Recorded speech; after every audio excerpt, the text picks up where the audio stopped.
What is going on, people? We are Tottenham TV here, and I just want to say a quick word to Tony Adams, Dennis Bergkamp, Thierry Henry, Robert Pires, Patrick Vieira, Paul Merson, Martin Keown. The list goes on. Bukayo Saka, El Neni, Arsene Wenger, Mikel Arteta. Your boys took one hell of a beating last night, and trust the process. 3 more years, Mikel Arteta. 3 more years, I say. 3 more years, Mick Arteta playing football the Arsenal way. Fognatine is all mine, Fognatine is all mine. Absolutely brilliant stuff last night as Newcastle handed it to Arsenal at St James's Park last night. A lot of Spurs fans were coming into this quite nervy. A lot of Arsenal fans were coming into it quite nervy. But it was a total battering at St James's Park last night. Now, Spurs just need a point at Carrow Road to seal their Champions League fate for the next season. Arsenal fans are already pretty much giving it to Spurs, saying that the job is done. Me personally, I mean, it's 70% of the way there, 75% of the way, 70% of the way, yeah. It's got to be more than that, sure. I'm too much of a Spurs fan. I've suffered too much hurt over the years of being a Spurs fan to say it's anything more than that. Realistically, yes, it might be more than that, but we have to get the job done this weekend. But that doesn't stop us from laughing at Arsenal last night, because that was a bottle job of the highest degree last night, absolute highest degree, and I loved every second of that game. And you saw from the first minute of that game that Arsenal did not want any of that smoke last night. They didn't want it. No, and I think again, just like on Thursday night, the atmosphere got to them. The Newcastle fans were in full voice. They were well up for it, as the Spurs fans were on Thursday night. And Arsenal buckled under the pressure yet again. Like yesterday, Arsenal was pure, unadulterated bottling yesterday. Like there was nothing else you could blame but their own mentality and their own ability about yesterday's result. Our previous games are like, oh, the referee made a bad decision. Oh, we had players out injured with selection problems, all this kind of stuff. The other opposition got lucky, all these things. There was nothing to complain about yesterday. They barely had a shot on target. They were all over the place themselves. They were all over. They can complain about. Exactly. There was nothing else they can blame. The excuses finally ran out yesterday, and they know that they needed to win. Whenever Arsenal in that position where they have to get 3 points, we knew that if they came under that sort of pressure, they would be struggling, and that's exactly what happened yesterday. When it's all well and good when Nketiah's tackling the goalkeeper, on his goal line, and what impact he's made. But when push comes to shove, when you're relying on him to get you over the line in a top 4 race, it was always going to be tricky. It was always going to be a massive, massive gamble. Aubameyang's scored 11 league goals since January, since he's left Arsenal. And Arsenal, I think he's probably scored more league goals since he's left than both Arsenal strikers combined. Probably a lot of their forward players combined, I would say. Like, they've been really, really struggling for goals. And what did we say in January when they let Aubameyang go? It would always, even if he stayed, I know it wasn't working, it always gives them the possibility to kiss and make up and bring him back into the fold. With him letting him go, that possibility was gone. And when they really needed someone to step up and get them goals, where was he? There was no one. There was no one doing that. There was a lack of leadership. I think their back line, they tried their best to rush their defenders back, but I said before the game, rushing players back is bad in itself, because it means that they're not going to be fully fit. And those White and Gabriel were both not fully fit yesterday. You can clearly see that. They both struggled yesterday.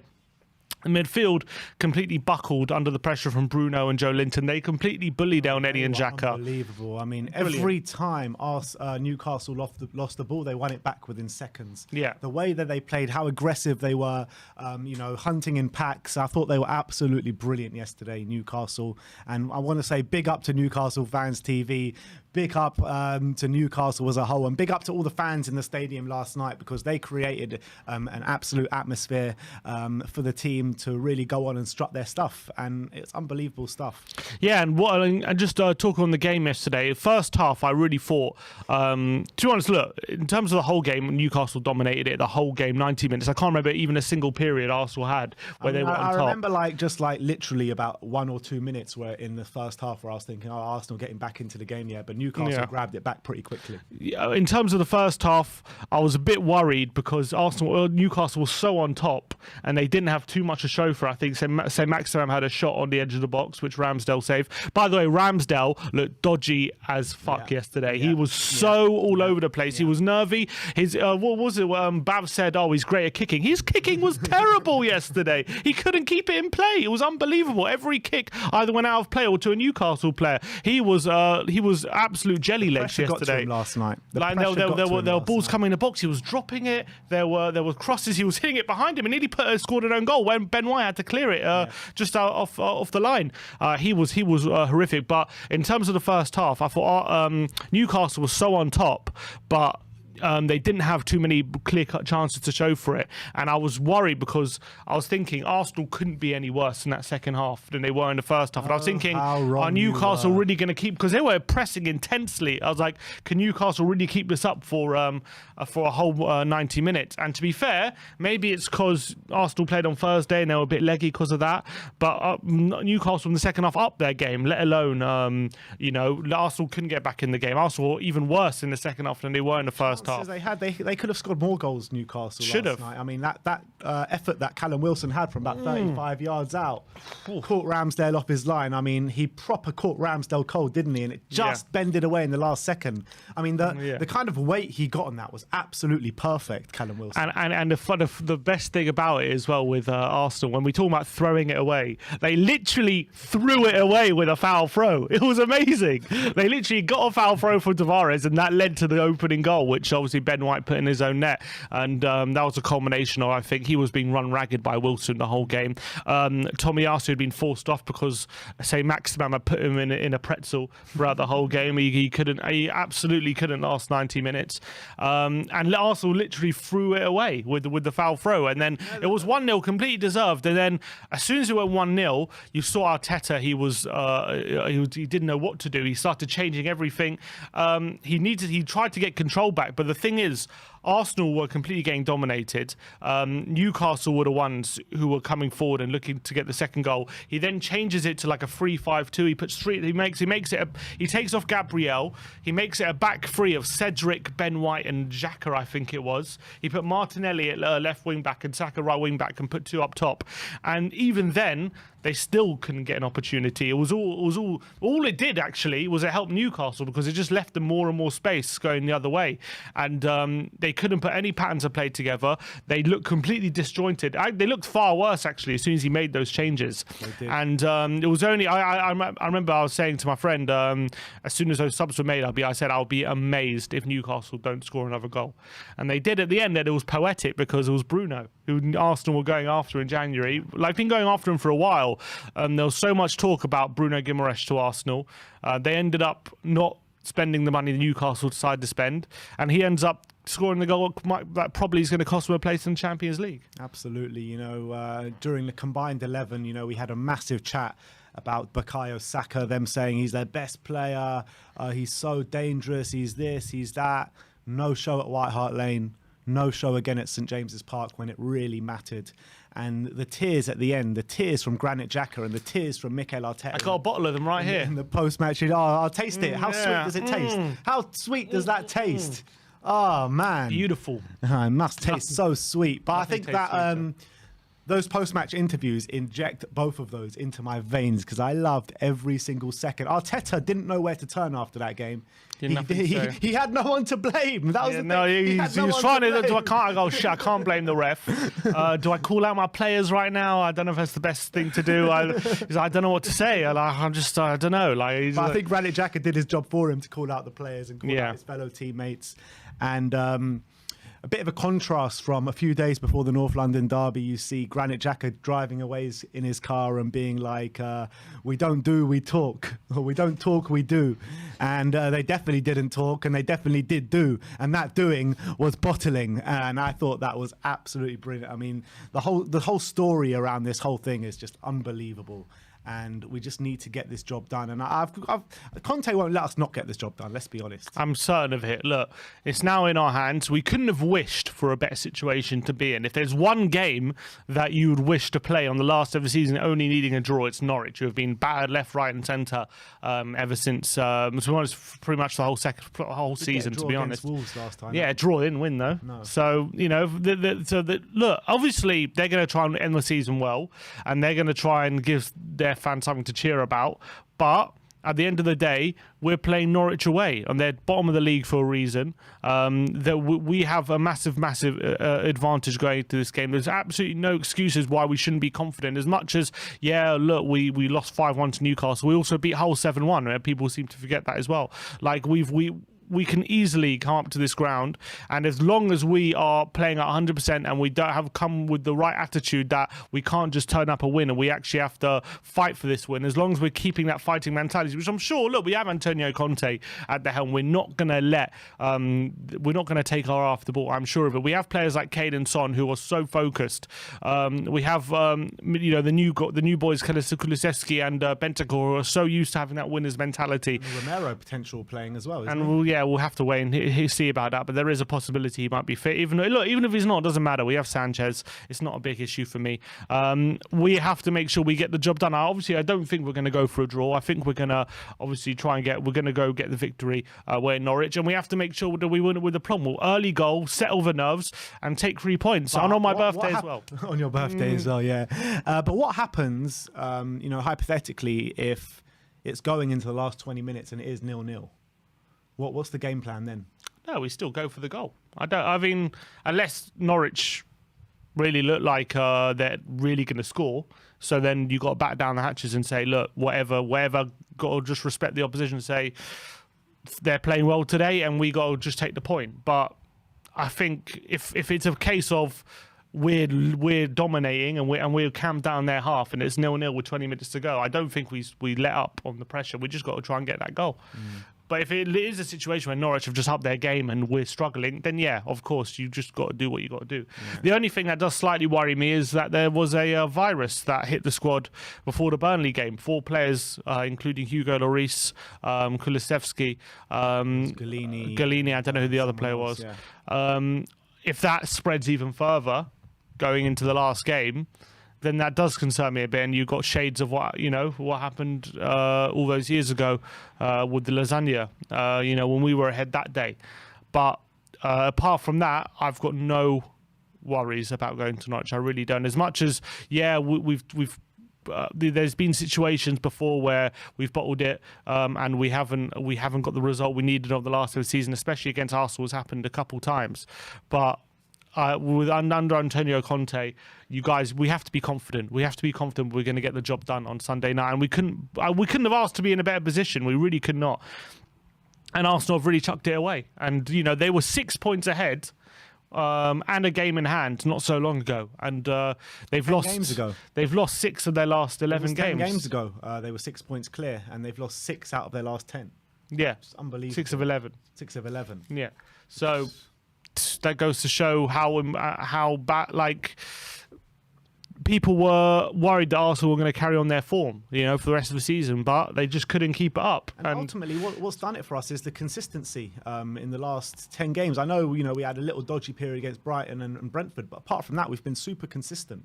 Over the last 10 games. We've conceded 5 goals in the last 10 games. A lot of people look at the Brighton game and Brentford game and say, didn't create a lot of chances, we struggled. And, it's fair criticisms, but no one talks about our defensive record. Yeah. No one talks about how good we've looked going the other way and how few goals we give away. I think that's been a massive, massive improvement under Conte. Even in games where we don't look so good going forward, we always look very solid at the back and we always look hard to beat. And as soon as we do get more quality on the wide areas and potentially in centre mid as well, I'm sure that quality will improve on the ball in terms of chances created, all that kind of stuff. And even now, we still create a lot. We still create quite a bit, and we still even against Burnley, people complain that we didn't look at our sharpest, and that's all true. But we still had nearly 3 xG. You know what I mean? We still had a lot of chances. 2.4, you know what I mean? So we, Son. It wasn't for Nick Pope. Nick Pope had a great game. You got to remember that. He had 2 amazing saves in the game. Yeah. So people take that all. It all goes under the radar. And people take that for granted. We kept saying that that the system in place from Conte is there. It's just about getting the elements and in place in the summer. And I think we've done such a great job. Conte has worked absolutely. He said he's not a magician, but he could have fooled me because he's done absolute wonders since he's come into the job in November. And the fact they're on the cusp of top 4 place, it's just an example of that. And we've earned it. It's not as much as Arsenal have crumbled. We have absolutely earned that spot. Look at the results we've got. Yeah, I mean, 2 draws against Liverpool, beating Man City twice as well. And I was saying this last night when, you're thinking about what can our aspirations be for the future now, for next season, the season after. With Champions League, with the revenue now, it's not even in my mind to not back Conte. You just have to back Conte at this stage. Now we're in the Champions League. There's literally no excuse now. Literally no excuse. So if we back Conte's already shown with the current squad, we can take points off the best teams in the league. We've drawn against Liverpool twice. We've beaten Man City twice. If we back Conte now, we can really be ruthless against the teams that we're not picking up regular points against. And, this season we've dropped points against Brightons, the Burnleys, these kind of teams. And if we do back Conte and, don't make mistakes in the transfer window, we can be super strong next season and the season after. I completely agree. And having the project go in this direction so early, you got to remember, everyone talks about Arsenal, trust the process, all this project stuff. Always with such an early stage of the project. He's been there for 2.5 years.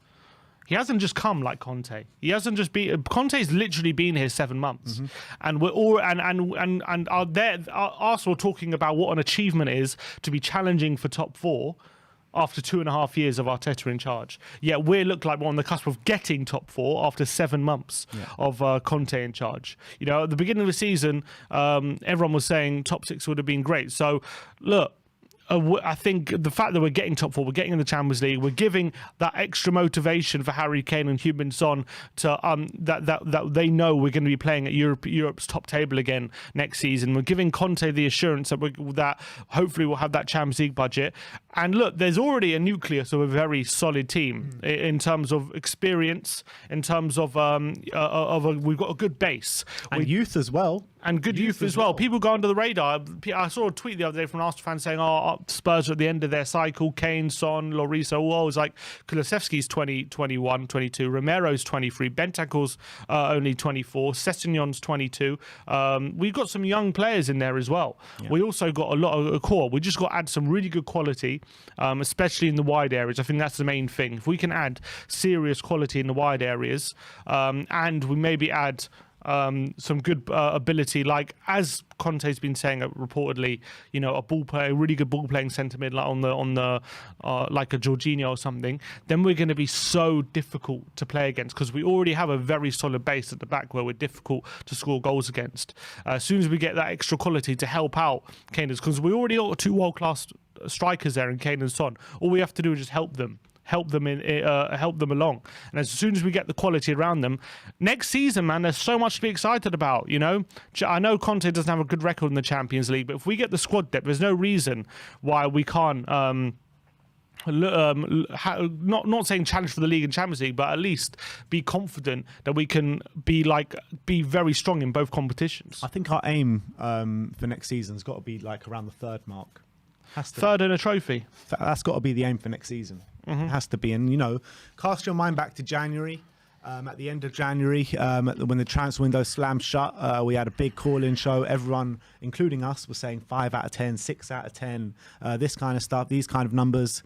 And when looking back on it now in hindsight, you got to say that those 2 players that we've brought in have made the difference. They have. Kulusevski massively has made the difference up front, revolutionised our front three. And Bentancur in the middle has been a massive plus. With Skip out injured, if we didn't have Bentancur, we would have been stuck with Winks in there in the middle. And I'm telling you, we wouldn't have made top 4. Yeah, I think those 2 signings, and you got to remember as well, Arsenal signed no one in January. And I think that's made the difference. I think that's probably going to get us over the line in terms of we're probably going to finish 2 points ahead of Arsenal. Those guys are going to have made the difference in terms of those 2 points. You got to remember the mentality as well we've had under Conte is incredible. How many late winners have we had? Yeah. Watford away, City away, Leicester away. all these moments are clocking up now because the margins are so fine. Even that point at Anfield now is making a difference because it means we only need a draw on the last day as opposed to a win. So all these things are now coming to fruition. We didn't get that draw against Brighton. It would have been sealed yesterday. Yeah, it would have been. We already have top four already, but. Or even a draw against bloody Southampton. We went 2-1 up in the 70th minute and then threw it away 3-2. Yeah. So, but all the moments that we've kept going and Conte's brought their mentality to the squad. Even on Sunday, beating Burnley in a tough game in a 12 o'clock where maybe beforehand we might have bottled that one and dropped points. But, we just about got over the line and deservedly so as well. It's all making the difference. And going into next season now, look, we've got to get the job done on Sunday. But if we assume we do, it's going to be a very exciting summer for Tottenham fans, I think. It's going to be a very exciting going into next season. We're going up against two absolute behemoths in City and Liverpool, and obviously Chelsea there as well. And obviously United are going to have Ten Hag now next season. So there's going to be big improvements. But I think the way we're going, we're not even... I think we're only at the tip of the iceberg with the potential of this Conte team. I don't think we've seen anywhere near the full potential of what we can do. I completely agree. I mean, we need to get him and Kane signed down on those contracts. I think now with CL, I think Kane will sign. With Conte staying, I think we'll be stupid not to offer Conte a new contract now. Say, even though he's got 18 months, to say, look, get a 3-year deal down him now. Get him committed. 18 months left or a year left? A year left, but he's 18 months he signed. Yeah. So it'll be a year left in the summer. So we need to if we get him and Kane signed in the summer, then you got to look at Tottenham next season, and you look at the pool we should have going into the summer. Our finances seem to be in order now. Even, I think the loans that we took out for the pandemic and all that stuff have been paid off. So obviously we're still paying back the stadium, but it's all in long-term debt. So our finances are in order. We have Champions League football. We have a world-class manager, Antonio Conte. We have world-class striker in Kane and Son. We've got great up-and-coming players in Romero and Kulusevski. Why wouldn't players want to come join us? Obviously, when it comes to comparing us to City and Liverpool, they probably have more pull than us. But apart from them two, you could, we could even probably...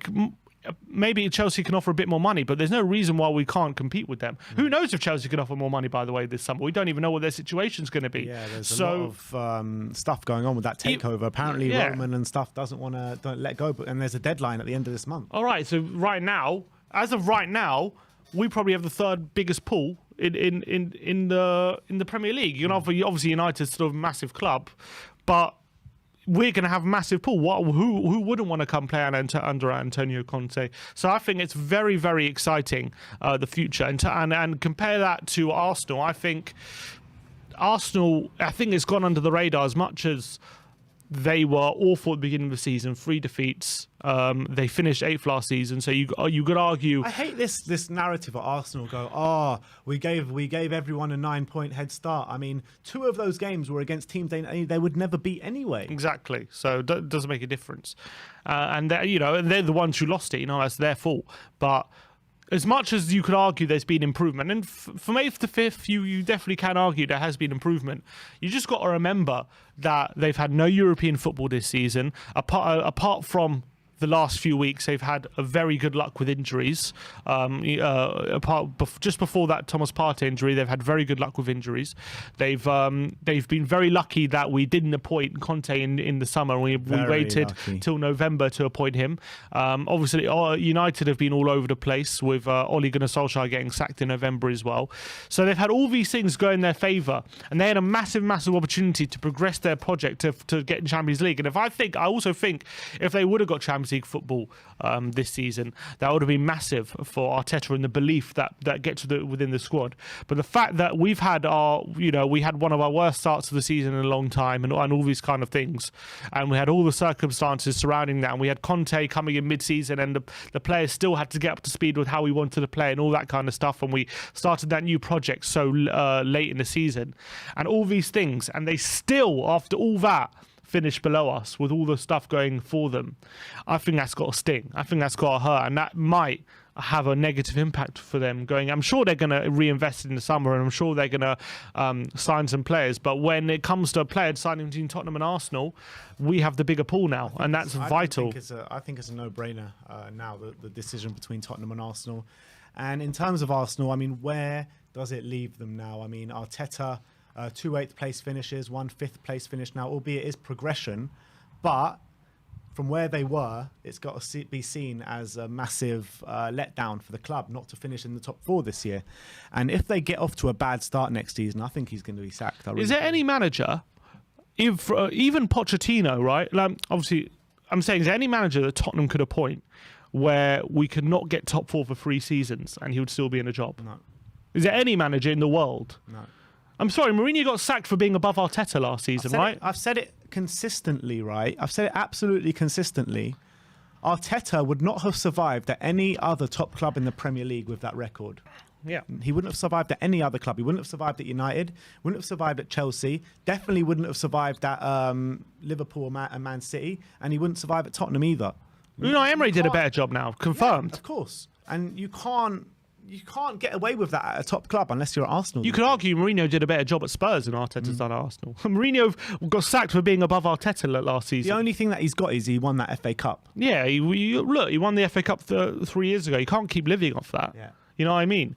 He needs to start making tangible improvements. And this club, you got to remember, they moved into their stadium in 2006. Yeah. 2006. They're supposed to be competing with Bayern Munich. Exactly. They've had, 15 years on us in terms of stadium-wise and getting to that stage where they're being a big club and competing with the top clubs and being consistent. Yeah. And yet, all of a sudden, they're finishing 8th and they're finishing 5th, and they're like, "Oh, it's progress. It's great. We're moving the right direction." It's like, where's your ambition? What happened to Arsenal? All of a sudden, 5th is fine and acceptable, and it's a great season. You know what I mean? Yeah. They hounded Wenger out because he could only get top 4. That's why they hounded him out. That was a club legend, and yet all of a sudden, top 4 is now this holy grail, which it seems so unattainable that even if they get a sniff of it, it's a great season. It doesn't make sense to me. I got a text of an Arsenal fan last night saying, "Oh, why are you so happy? It's only top 4." I literally was just staring at it, laughing. The salt. I couldn't believe how much salt I was getting last night. And we got a comment here in the comments from Jonathan Greenwood saying, "It's Johnny from Newcastle fans. Big up, Johnny. Hope you enjoyed last night, Spurs fans." And we absolutely did. He sent us in a video of singing to the Arsenal fans, Champions League. You're having a laugh. Go and check it out on Twitter. And everyone go and show Johnny and Newcastle Fans TV some love in the comments.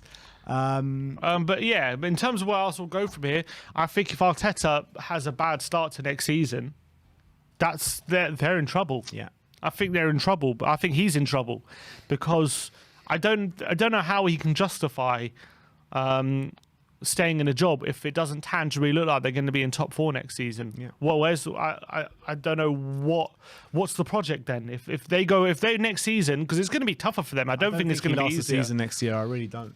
Yeah, I think because the Arsenal fans' expectations are going to be we're going to have to challenge for top 4 next season, or we're going to have to be serious favourites for top 4 if the project's going in the right direction.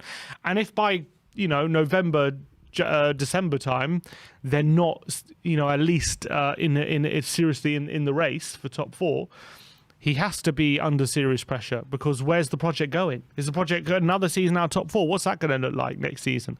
And I think it's going to be so much tougher for Arteta next season. I really believe that. I think it's going to be, I can envisage a difficult season now. As much as the young players are going to get better, I'm sure they will. Saka and Smith Rowe and all these things. I'm sure they're going to invest in the squad.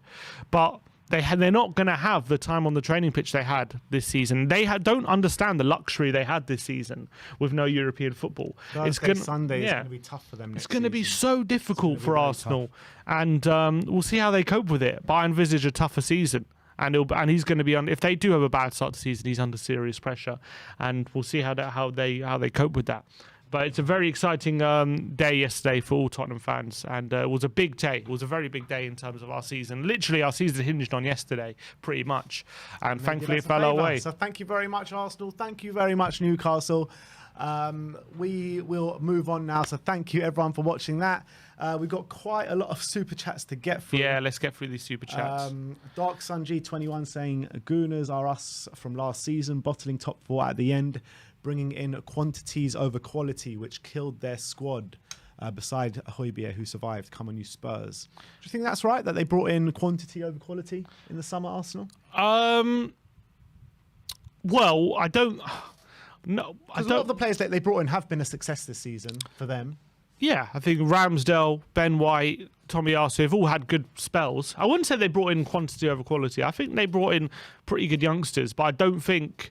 But they're still young, these players, and you're not 100% sure what way they're going to go. Just because you're a good player as a young player doesn't mean when you get older you're 100% going to be that consistently good player that you need. For God's sake. Like, I think they did well in their recruitment, but I don't think it's going to be enough for them to get top four. And without that, can you say it was that good, the recruitment?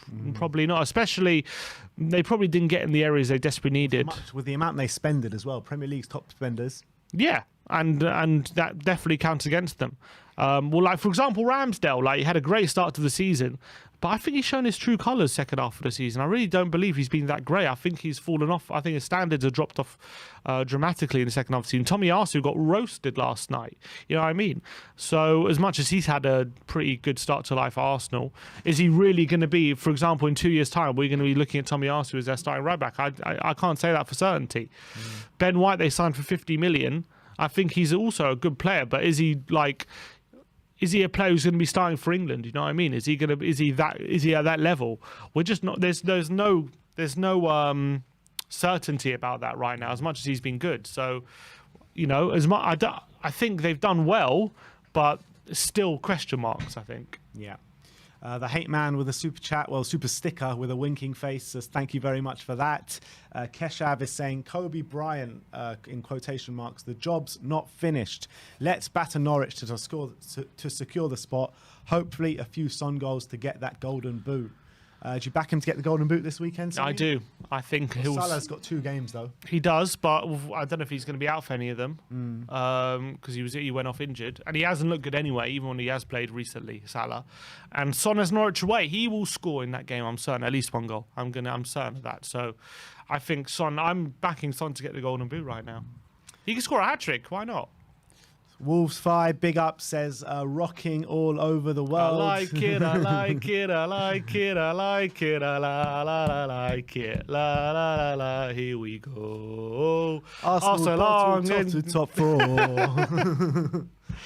Arsenal bottled the top 4.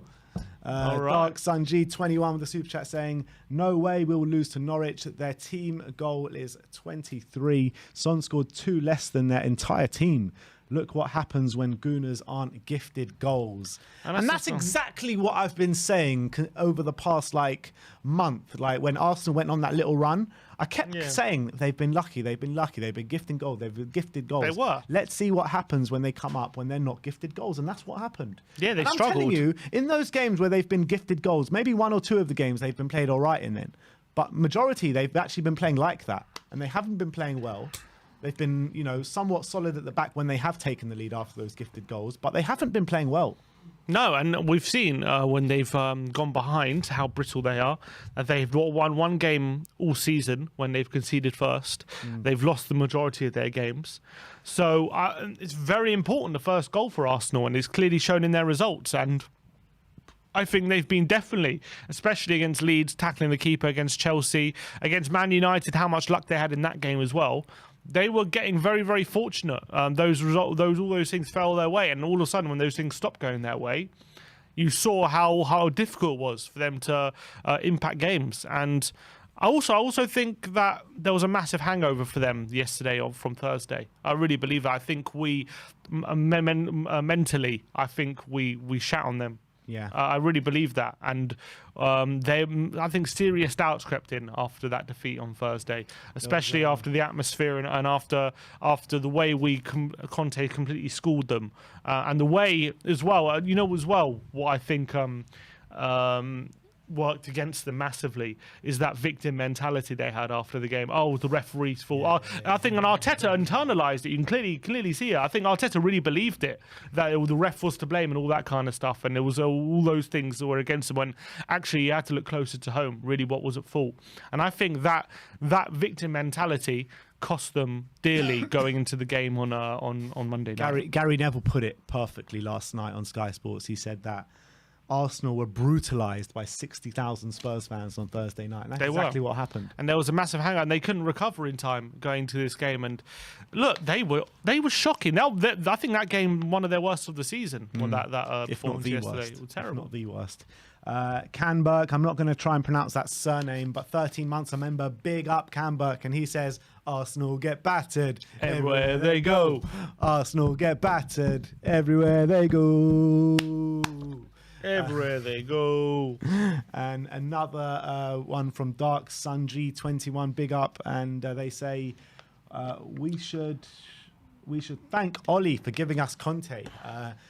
I actually saw a lot of tweets saying the moment of the season when Lucas Moura went off. Yeah, when he was saying unbelievable. But then he goes, then we should thank Newcastle and Howe for the victory today. Kulu is a big game player. Saka isn't. Euros, North London derby, Newcastle as a result. Kulu is way better than Saka. And, you know, people call us mad for putting Kulu over in the Saka in the combined 11. No one's saying anything now. Saka's been anonymous past 2 games. To be fair to him, I think he's 20 years old, and I think if imagine Kulu was our star man, you know, imagine Kulu had all the pressure on him and he was like the best player in our team, then it might be different. But Kulu's lucky he has got Caden Son next to him, you know, take the pressure off. Yeah. Saka, I think it's all on him. And that's a lot of pressure for a 20-year-old, but you know, some players at that age are good enough to deal with the pressure. I don't think he is at this stage, and I don't think he's a bad player by any stretch. I think he's a good player. Yeah, of course he's a good player. I think he's going to get even better as well. But right now, I don't think he's up to the task of leading Arsenal. Absolutely agree. Kale MC says Trippier playing as assistant manager with a heart emoji. Scorpion fans for life saying, can't believe how Conte turned this around. Arsenal bottled it. They are rubbish, but Man United winning the El Sacco and being even worse. Conte grabbed this. Yeah. And that's still probably, you look back at it, and that you could argue easily that's the defining moment of our season. Yeah. You know, us losing 3-0 at home to United. And if you ask me right now, you know, I wouldn't have it any other way. I'd take that battering every single day of the week if it meant the season played out how it has. Absolutely. Mr. Frequency says that the Amazon documentary is going to be comedy gold. I can't wait for that North London derby in the documentary. I think we should do probably a watch along just for that episode. Yeah, just for the North London derby. It's going to be so sweet. Put in the comments if you want to see a watch along for the final episode. I want to see them like bitching about referees. I want to see it all.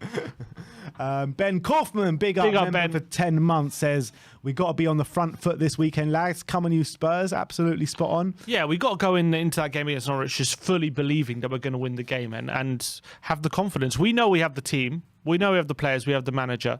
So there's no reason to be scared. There is no reason to be scared going to the weekend. Elvis G with the super chat saying, how Spursy were Arsenal last night? Arteta just needs time. A new 10-year contract should do it. Yeah, I think get the new contract out. Why not? Get it out. And the thing with Arteta and the new contract is I don't understand why they gave it to him before the end of the season. As much as, even if they're going to give it to him anyway, I think at least wait just to the end of the season, just so he has that extra motivation to get top 4. Do you think that they still give it to him now if they wouldn't have given it to him? I think they do. I think they do still give it to him, but I think if they wait until the end of the season to announce it, or at least to offer it to him, it gives Arteta that little bit more of that extra little bit to try and get over the line and get into top 4. Because right now, because he knows he's got that contract either way, obviously the pressure does go off, but it's like he already knows he's going to be here next season. The motivation is there just to play in the Champions League next Of course it's there, but I'm saying that extra, every little bit helps, you know what I mean? And I think that extra little bit of motivation might have helped them going into the latter part of the season. It's like when was it? I'm trying to remember. I think it was like England gave Hodgson a contract like before a tournament or something. And it's like, why not just wait till after and give him the extra motivation to do the best he can in the tournament instead of waiting till instead of giving it beforehand. It's like, and all of a sudden like saying, doesn't matter how you do from now to the end of the season, you've got the job for following that. No, I get that. It's like, might as well wait. So why not wait? It probably helps you to wait. Yeah, I get that. Vanden Broek says, wow, this feels so good. The future feels so bright. Absolutely. And, you know, we had that big conversation, didn't we, in the with Lee and Bavs about whose future looks brighter.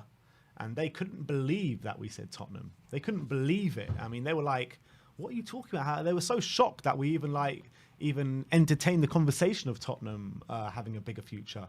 And again, I don't think anyone can argue now. I think, yeah, look, if everything seems to be going as we think it is, with Conte staying and Kane staying in Champions League football, obviously a lot depends on how the summer goes in terms of how happy Conte is and all this kind of stuff. But you got to say right now, I'd much rather be in Tottenham's position. The future is bright. The future is lily white. And if Conte is telling the truth when he says, you know, if I believe I can do what I can do what Klopp did, I would sign a contract. Like, if that genuinely does happen, then we could be in for some really good years. Yeah, and look, let's be honest. The reason Conte leaves clubs is because he doesn't get what he wants from the board. And if Daniel Levy consistently gives him what he wants, he could be here for a long time. And if he is here for a long time, God knows what this club can produce. Seriously. Yeah. Could be anything. Exactly. That's what we're praying for. I think he would have stayed for Inter for a long time. He would have. I think he would have. I think he loved it there.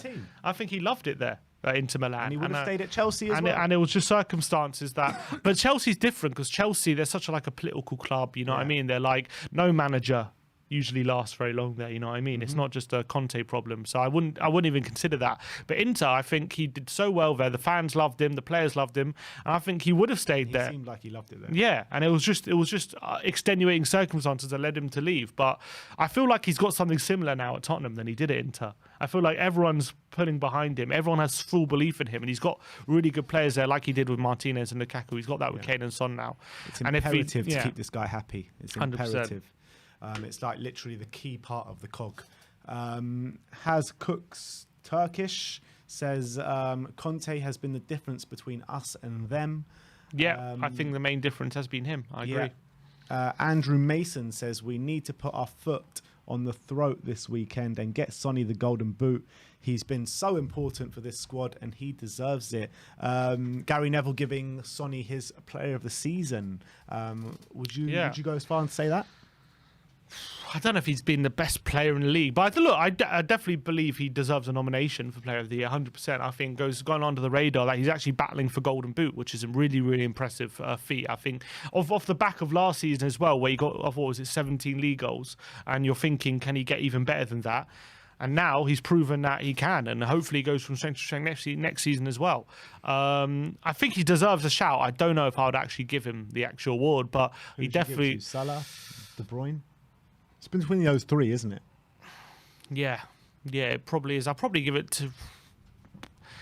If it's just purely Premier League, I think I'd give it to De Bruyne, just about. I think Salah, I don't know, all the contract stuff, I think he's just fallen off a bit, unfortunately for him in the last, it's been a while now. It's been 15 games, and that's quite a significant part. I think De Bruyne throughout the whole season has been pretty good, so probably give it to him. All right, fair enough. Dark Sunji with another super chat says, don't you love how we went from -7 goal difference to +24 in 7 months? And look, 20 and the goal difference as well means that we only need a draw on and that's a massive thing. Win 16-0. Yeah, exactly. Look, and that's that, you know, you can't underestimate how important that is. That's the thing that gives me so much unerring. I think if we went into the last game only needing a win to seal it, I'll still be confident, but I wouldn't be 100% it's done, you know. I'd still have that fear we could bottle it, but the fact that we have the draw as well for me is so big. It gives us, I think it's literally over 90% that we do it. Wow.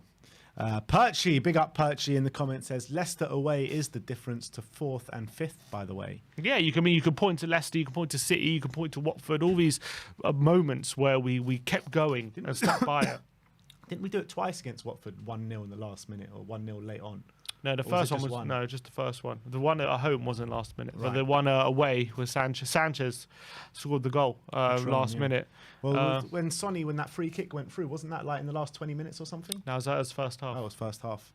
Shows my memory, eh? Jay Lee says, what are the odds of us winning the FA Cup next season? I know Conte is not a tournament type of manager, but I think he can win it. Or am I delusional?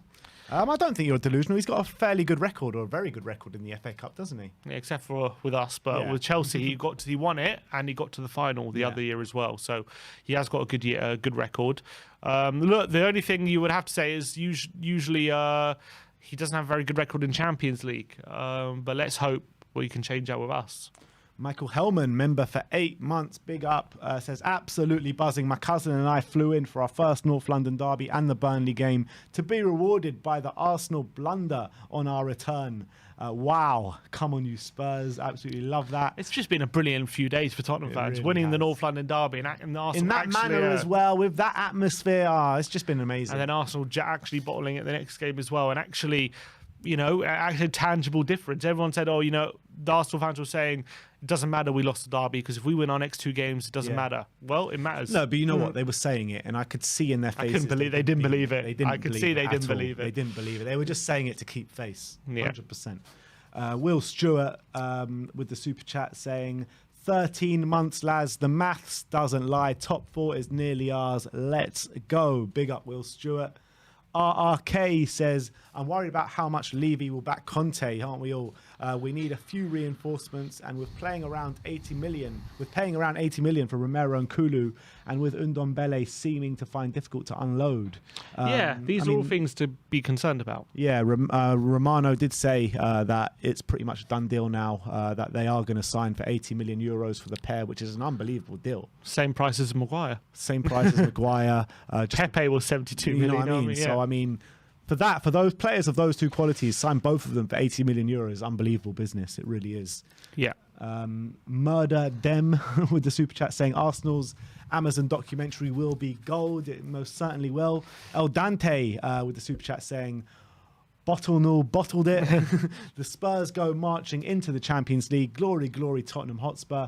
RRK with another super chat saying, P.S. Thank you, guys. You have been great this season. Much love. Thank you very much, guys. Thank you. Will Stewart again with the super chat. Big up, says he's on Sonny watch. He's on Sonny Golden Boot watch. Mr. Sonny superfan Will Stewart is. And he says Salah is out today and is a doubt for Sunday, but will be available for the final. Sonny has this. Believe it. And if he is out for the last 2 games, Salah, I definitely back Sonny to get it. Do you reckon Son scores 1 goal against Norwich, and then we're like 3-0 up, and he has a penalty, and we get a penalty? Do you reckon Kane lets Son take it? 100%. You reckon he would? Yeah, I think at that point where everything's pretty much sealed, where we're 1-0 up going to the last few minutes, he has to let him take it. But if we need the goal, he won't let him take it. Probably if it's not. like Yeah. if it's like 0-0. We needed the goal against Burnley, and he didn't let him take it. Yeah. Well, that was, yeah. JL Rio says, can't wait for the Tuesday watch-alongs. Neither can we, the Tuesday and Wednesday night watch-alongs. I can't wait. Can't wait for European away trips are back. I can't wait for Champions League nights at the stadium as well. Absolutely. Content from all over Europe. You watch. Exactly. It's coming back. Jack Doherty with the super chat saying, still haven't tweeted during a Spurs game since Middlesbrough. When the Norwich game hits the 90th minute, I'm opening the floodgates. Can't wait. Aussie Spurs fan says, during his interview with La Repubblica newspaper, Federico Pastorello revealed that Antonio Conte has a 60 to 70% chance to stay at Tottenham in 22-23. I think he's talking probably about that interview last week. Yeah, it was. I don't think he actually gave a percentage, did he? He just said there's a good chance he'll stay. I'm not sure, to be honest. I thought there was percentages in there. Okay, not that I saw. But Tony Young with the super chat member for 7 months, big up, says, thank you guys for the content this season. Come on, you Spurs. It's most certainly our pleasure, and it's you guys that make it happen. Zeb Ahmed with the super chat saying, watching Tottenham on a Wednesday night. Can't wait to bring that back. Play Thursday because you're fucking shy. What a feeling, what a... I missed that song. We haven't sung that in 3 years nearly. Last night I was at home and I just burst out into song. I was just like sitting there with Ashley and I was just like, oh, what a night. It used to be one of my favourite songs, that. I miss it. It's a great song. Van Zeel says, this season has been amazing with you guys. We are Tottenham TV, but I am looking forward to next season's Tuesday watch-alongs. Come on, you Spurs. Aren't we all, my friend? Aravind with the super chat says, this deserves super chat. We'll come in cool anyways. Europe League incoming. Mr. Heart Attack, in brackets, Arteta's nickname. Oh, ho, ho, ho. Europa League theme. Brilliant. Brand new member in Gotham. Welcome to Silver, my friend. Oh, I see what he's been. Oh.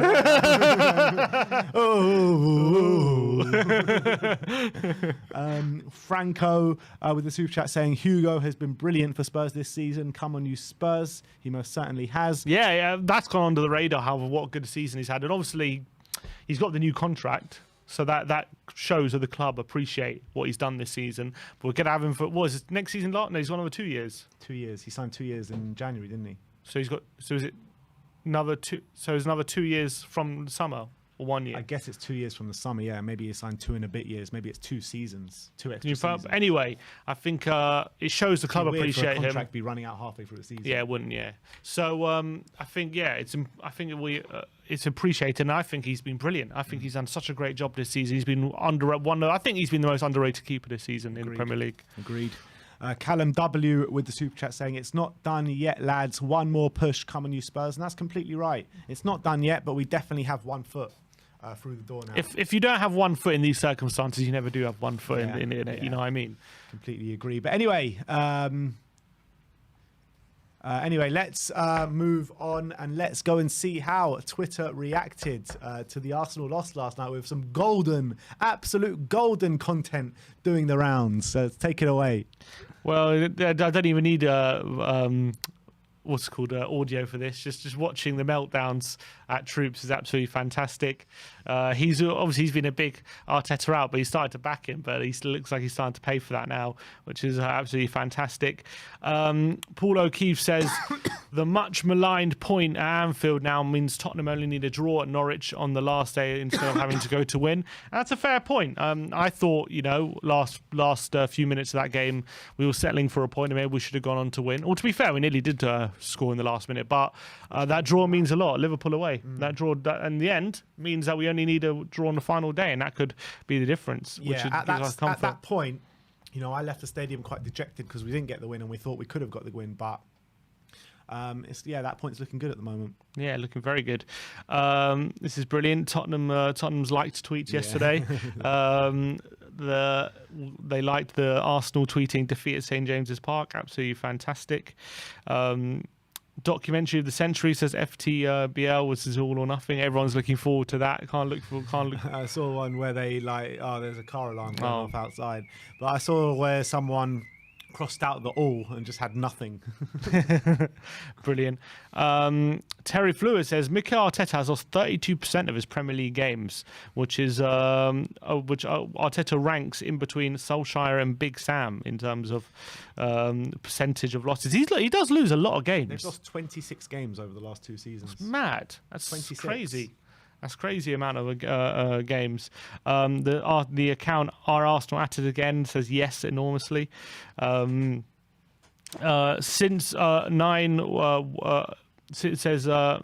9/11 guard leave my club says since Arteta came Spurs played their last CL game, dropped out the top 4, sacked Mourinho, hired Mason, Mason left, hired Nuno, sacked Nuno, hired Conte, and then have now gotten back into the top 4 whilst people still thinking top 6 is successful. I just love it. Absolutely love it. Yeah, it's fantastic. I love how they thought they were ahead of us as well in their process. I tweeted out saying that Arsenal basically have no more excuses after yesterday. No ref excuses to blame, no missed chances to rue, no selection to complain about, nothing but their own ability and mentality. And Brad Matthews says, "Oh, it was never a foul throw." Big up, Brad Matthews. Love it. Love Brad. Welcome back to Europa League. It's one of my favourite memes as always.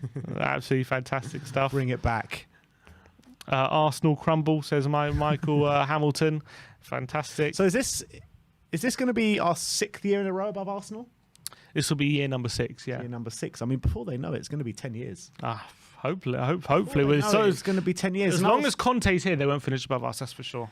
And, you know, they couldn't finish above us when we had Jose. They couldn't finish above us when Poch wasn't exactly on the best form as well. Yeah. You know, before they know it, it will be 10 years. And when we were younger, going in school, it was unfathomable to think that we would even get 1 year above them. Yeah, they were, what, 20 or something, weren't they, above us? Exactly. So, yeah, and look, we're building up back. We're getting our revenge. This is Jonathan Greenwood. Big up Newcastle fans TV. I don't know if there's audio on this, but this is... Our Newcastle fans chanting Champions League. You're having a laugh. Accent in it as well. Yeah. Champions League. Yeah, having a laugh. Love it. Absolutely brilliant. And they were absolutely brutalising the Arsenal yesterday. Those Newcastle fans, absolutely fantastic. It was a great atmosphere. Chobby60 in the comments says 2,193 days to be exact, guys. For what? What's in say? Oh, fantastic. Love it. Absolutely love it. Here's another picture. Arsenal, Champions League going one way, Arsenal going the other way. Yeah. Fantastic. Premier League panel tweeted out saying Conte provided a template versus Arsenal. Pressing high isn't necessarily what hurts Arsenal, but when they play into midfield, Spurs hurt them with their mid-press. It was similar from Newcastle, who applied intense pressure from Bruno and Joel Linton. That brick wall penned Arsenal in. And absolutely right. I think we definitely did provide a template. They completely suffocated them last night. Every time Arsenal won the ball back, Newcastle had 2 or 3 men completely surrounding them, mainly Joe Linton and Bruno Guimaraes. The way they were winning the ball back was just so impressive yesterday. Yeah. So impressive. And Socko Analysis says, devastating result for Arsenal, not just for this season, but for the next few years with Champions League. Spurs will be a lot stronger next season. United won't be as bad as they've been this year. Newcastle will be in the mix within a few years, which is true. Maybe you never know if they have a mad summer. You never know. I'm telling you now, Newcastle will be fighting Arsenal for the top 7 next season. Yeah. I think you're right. I think you're right the way they're going. And haven't even mentioned City, Liverpool and Chelsea. Given the timeline, Arteta's project, desperately new contract and Champions League football, Spurs now have a big edge in that regard. And it's absolutely right. I think that's absolutely right. There's another Seattle Spurs tweeting out that. Fantastic. Piers Morgan tweeting out yesterday, we should have kept Aubameyang, got rid of Arteta and hired an experienced manager who can manage world-class talent, whose process we actually can trust. I think the fact Did he tweet that last night? Yeah. Because I think he tweeted the identical tweet after North London derby. He definitely tweeted that last night, yeah. Okay. I think it's true. I think it doesn't come under... I think the fact that, Aubameyang has been so lethal when he's gone back to when he's gone to Spain. I think proves that he's not finished. You know what I mean? Because I think a lot of the talk around him in January was he's just finished. He's gone past it. You know, he's 30, whatever he is, 31, 32. He doesn't have in him. He is the player that he was maybe a couple of years back. Still, I think he's still got the ability to be scoring 15, 20 goals a season. He is miles better than Nketiah and Lacazette. That's just the facts. I think he's still got the ability to be scoring. Look at like 15, 20 goals, between 15 and 20 goals a season, which is invaluable. And you look at Jamie Vardy, he's 35 and he's still got a decent goal scoring record. You know what I mean? So I think the fact that Aubameyang and Arteta couldn't reconcile and they ended up letting him go on a free definitely is a blot against Arteta for me, I think. Yeah, I completely agree. And he seems to be falling out with players a lot, Arteta. They could have done with Saliba. He got Young Player of the Year, William Saliba. Probably could have done with Guendouzi as well towards the end. Yeah, 100%. And all these things would have cost him, I think. El Dante in the comments says, Aubameyang is from Gabon. He's not Finnish. Brilliant. Matt Law, big up to him. He says, Conte has to be a contender for Manager of the Year if Spurs complete the job on Sunday. Well, unfortunately, that's already been done. He's not even there. They weren't going to make Europe again, let alone Champions League. Since he arrived, different style to both Guardiola and Klopp, but every bit as good as both, in my opinion. Who's done a better job in terms of from where they picked up the team to where they are now? Antonio Conte or Eddie Howe? It's a tough one because Howe's gone from like relegation at bottom. They didn't win in 14 games, hadn't won a game, and to get them into close to a top half finish is incredible. But to get Tottenham actually into that top 4 from where they were, it's a close one. I think I'll just edge with Conte. I'm a Tottenham fan, obviously, but I think I'll just edge with Conte. But to be fair, the way he's got How many points Newcastle were we off playing the top 4 when he took over Conte? I don't know. We weren't that far away, were we? It was only it was 10 games in, so naturally it wasn't going to be that far. Yeah. But I get, but Newcastle, I guess what he's done with Joe Linton and stuff, but he has had a big help in January. He had a lot of funds to spend in January to get what he wanted. Yeah, I mean, he brought in Bruno Guimaraes, brought in Trippier, brought in Target, Wood, yeah. So he's he's like, I think obviously Conte got Bentancur and Kulusevski, but he had a bit of a tighter budget to kind of bit more constraints in Newcastle. Obviously, they don't have as much as a pull, Newcastle, and they couldn't bring in maybe the talent that they can bring in maybe this summer. Yeah, it's also true. Let me try and won't let me look at it after 10 games. It's a bit annoying. Never mind. All right. Kevin A says, going to celebrate when you only need a point against relegated Norwich to secure CL football, but remembering you support Spurs. And there's Hassan who doing the famous Hassan Utul thing, famous meme. Just calm down, calm down. As much as we probably have it. Arsenal's last hope, says Football Ramble. A beef lasagna. That is literally their last hope. That is literally, I'm not even joking. It's actually the only thing that they can get him is if we actually have an illness or something. I was watching AFTV last night, and a guy called Julian. Did you watch his interview outside the stadium? I saw a clip of it. I didn't watch the whole thing. So he was saying, it's not over, it's not over. They're still Spurs, and like Robbie actually came in and butted in the interview and was like, "What do you mean it's not over? Of course it's over." And they were like getting in squabbles, and then at the end of it, it was like, you never know, someone could feed them a dodgy lasagna. They're even thinking about it themselves, which is actually quite dodgy, by the way. Yeah, I know. Don't want to give them any ideas. There's Arteta again with the crying face after the game. This filter is the best filter in the world. Did you see the one that they did with Xhaka? Yeah, it's so good, so good. I love this filter, but it doesn't even look like Arteta's got a filter on when they put it on him. It's brilliant. Yeah. Oh, so good, so good. The camera crew filming Arsenal's All or Nothing series yesterday, absolutely fantastic. The Frenchican says Arteta went from we'll win the CL within 3 years to we're not qualifying for CL within 3 years. Failed process. We'll win the CL within 3 years. Well, that's what Willian said. Do you remember when Willian said Willian said Arteta sold me the project. First year we'll get Champions League. No, first year we get Champions League. Second year. First year we get Europe, second year we get Champions League, and third year we win Champions League. That's what he said. And then William was gone after a year, wasn't he? Actually, what did they gave him like 300 grand a week and then paid him off after. No, he can. They got lucky there. Yeah. This the Arsenal shapes: pentagon, hexagon, octagon, top four gone. Is that one? Absolutely fantastic stuff. And then Orbinio says Arsenal have scored fewer goals in each of the 3 seasons under Arteta than they have in any season since Bruce Rioch. Wow. Trust the process. Trust the process. They don't score many goals. Keep trusting it. They're not as it goes under the radar as well that they've got a lot of praise for their defence, haven't they? This season, Benoit and Gabriel. Yeah, they haven't propaganda, but they haven't kept a clean sheet. I think in 10 games. Yeah. I don't think they kept a clean sheet. Even in the wins they had, they were conceding loads of goals. Their defence of late has been very shaky, in my opinion. Very shaky. Definitely, I can really agree. And let's just quickly look at Reddit while we're here. Look at some posts that I've saved. Tottenham yesterday. Gandalf crowning Arsenal the new bottle jobs. There you go.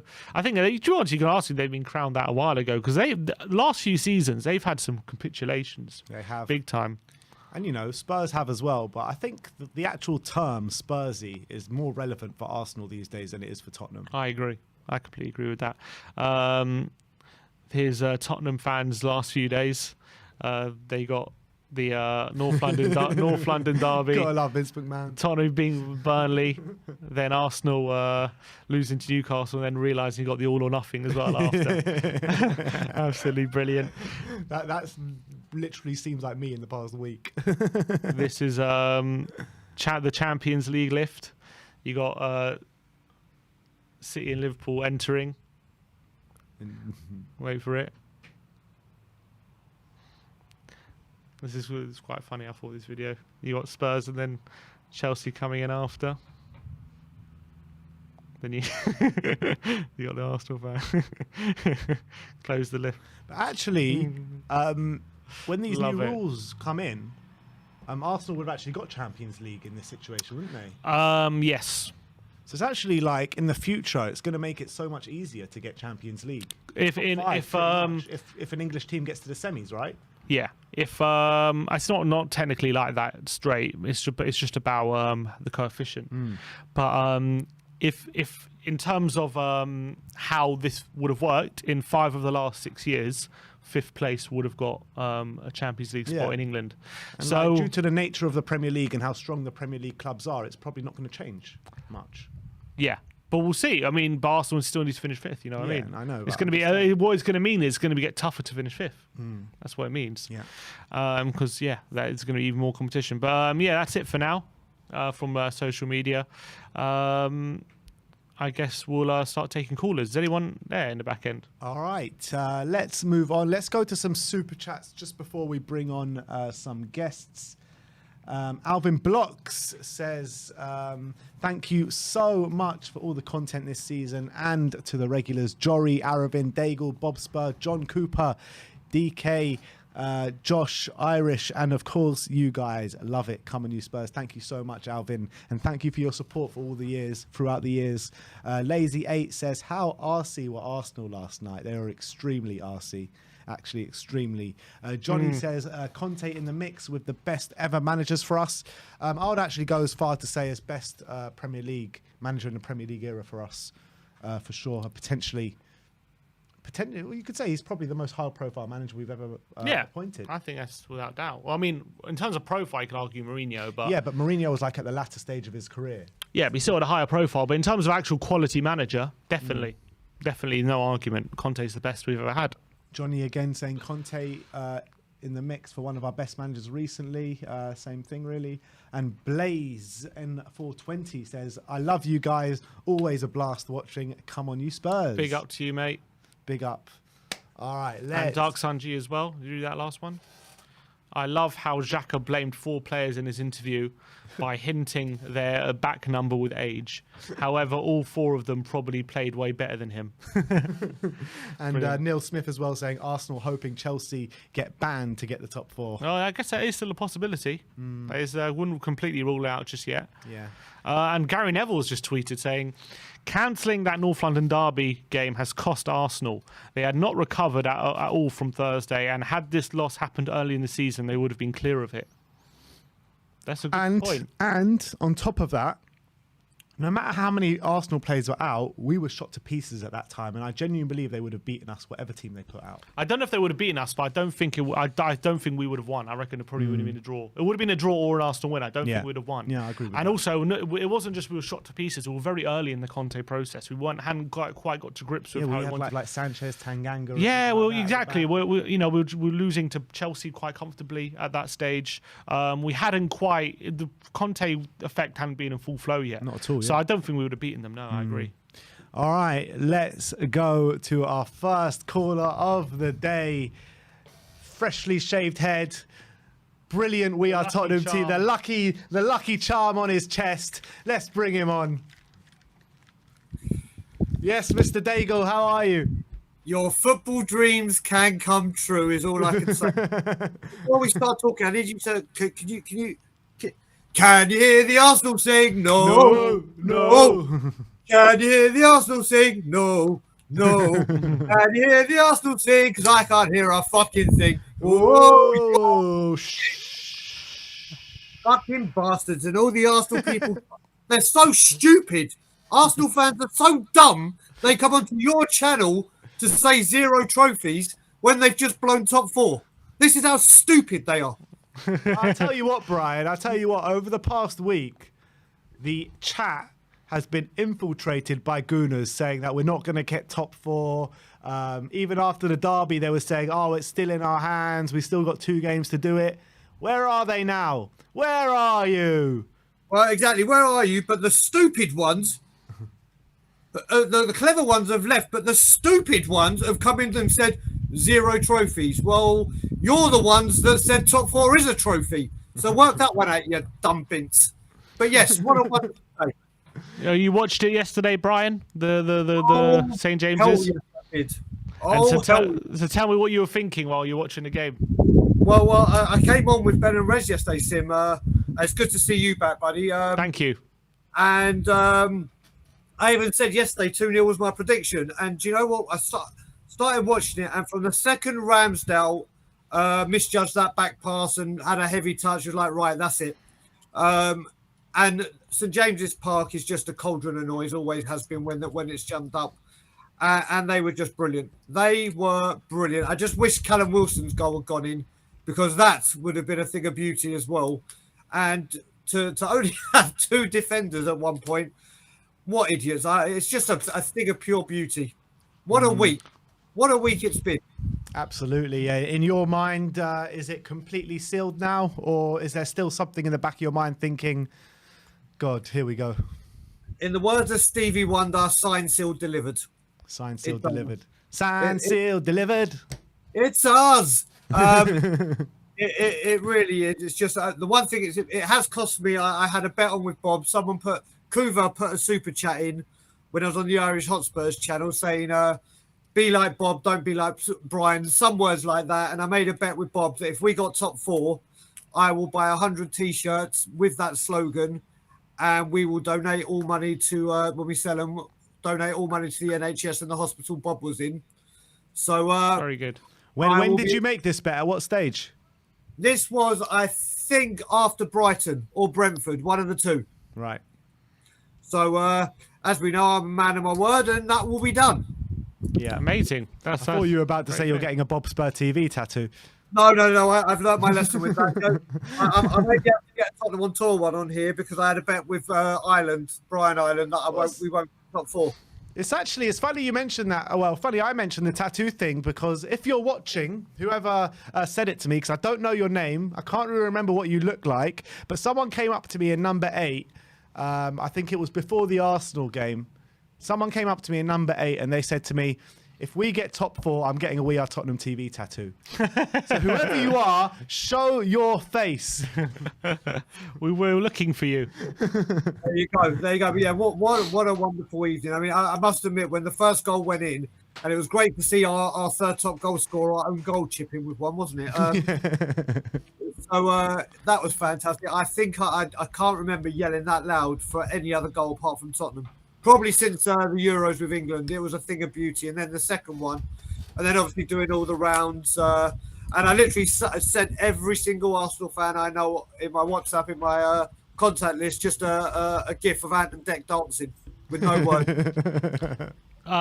Brian, if Arsenal don't get top 4, which is looking very, very, very likely now, for you, how does that affect their future? Do they still, they got the young manager and a young squad and all that kind of stuff, and and will they see this as a failure, or do you think they'll be content with finishing 5th at the end of the season? That's a really tough question. But what I did love, I watched Jamie Carragher and Gary Neville yesterday, and when Jamie Carragher turned around and said, I'm sick and tired of saying the same things about Arsenal, and Gary Neville broke it down and said this is going to be a big problem for Arsenal financially. The way Man City and Liverpool are obviously going so far ahead, and now with Conte with us and the financial rewards that are coming our way, there could be a huge pull away. And you know what, Arsenal, just carry on doing what you're doing. You're doing a fantastic job of whatever you're doing. Trust the process. Exactly. Just keep this process going. Give it another 25 years and then see where it goes. But yeah, now is the time where we see where we're going, isn't it?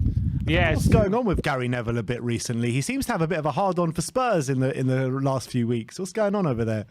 I don't know, mate, but I think it was all you wonderful 60,000 strong at the North London derby and making that noise that's done it. Yeah. And he even said he was arriving late to the NLDC. He actually went in and he actually got a ride on a motorcycle in, and it was the first time he started at Finsbury Park, that he's driven right down the high road. It was even outside, it was electric. So he's normally inside when all the build-up's going. So maybe that's done something. Is there someone in the back end that is outside and wind or something? I can hear wind. Yeah, I can hear a lot of wind. But whoever that is, can you mute yourself, please? Brian, let's not be around beat around the bush now. Daniel Levy's got a big summer with Spurs getting Champions League football. Here it comes. I want to know what your feelings are now coming in. Look, he's appointed Conte. It looks like we're going to get top four. So he's done the right thing. He got the additions in January.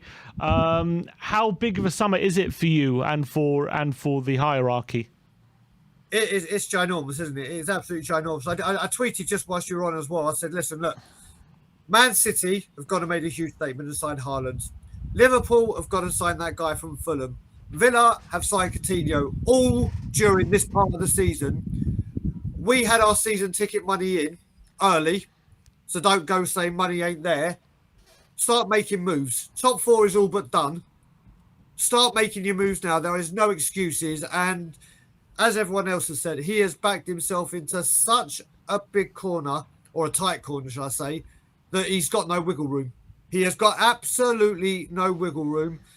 He's got Champions League by the looks of it. Let's face it. I mean, unless something catastrophic happens, then we've got Champions League. He has got no excuses. All of them are done. He can lock away his file of excuses, and now he has to act. Will he? We'll have to wait and see. What's your gut telling you, Brian? My gut is he won't. And I'm not going to change just because we got top four, because we've been in top four, and look what's happened. Yes, we can say we didn't have Conte. Yes, we can say we didn't have the stadium, but you're going to have to literally go a long way to get me to go anywhere near changing my mind. And we'll see. Listen, I'm over in 16 days. What I want to see is a signing before your wedding, Ben. In all honesty, once the season's done, start getting these players in so they're ready for pre-season. We know how vital it was under Poch to get players in for their pre-season.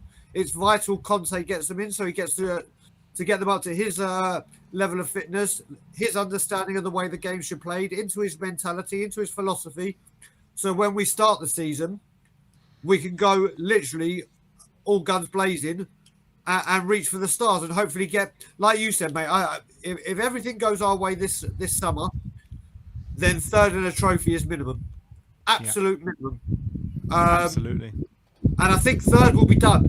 I said it before, if Conte had been here at the start of the season, we'd already be a firm Champions League. You've seen what he can do with this. Now he has to be allowed to build on it. Do you think there's a chance we could sign Conte for a new contract this summer, do you think? I pray to God. I mean, literally, you'd be trying to do it right now, wouldn't you? You really, really would. And I reckon, do you know what? I reckon if he gets a couple of signings early, we could see it. Because you can clearly see at Juventus, obviously, Conte had a feeling for the club and a passion and a love for it because he had a connection because he played for the club for so many years.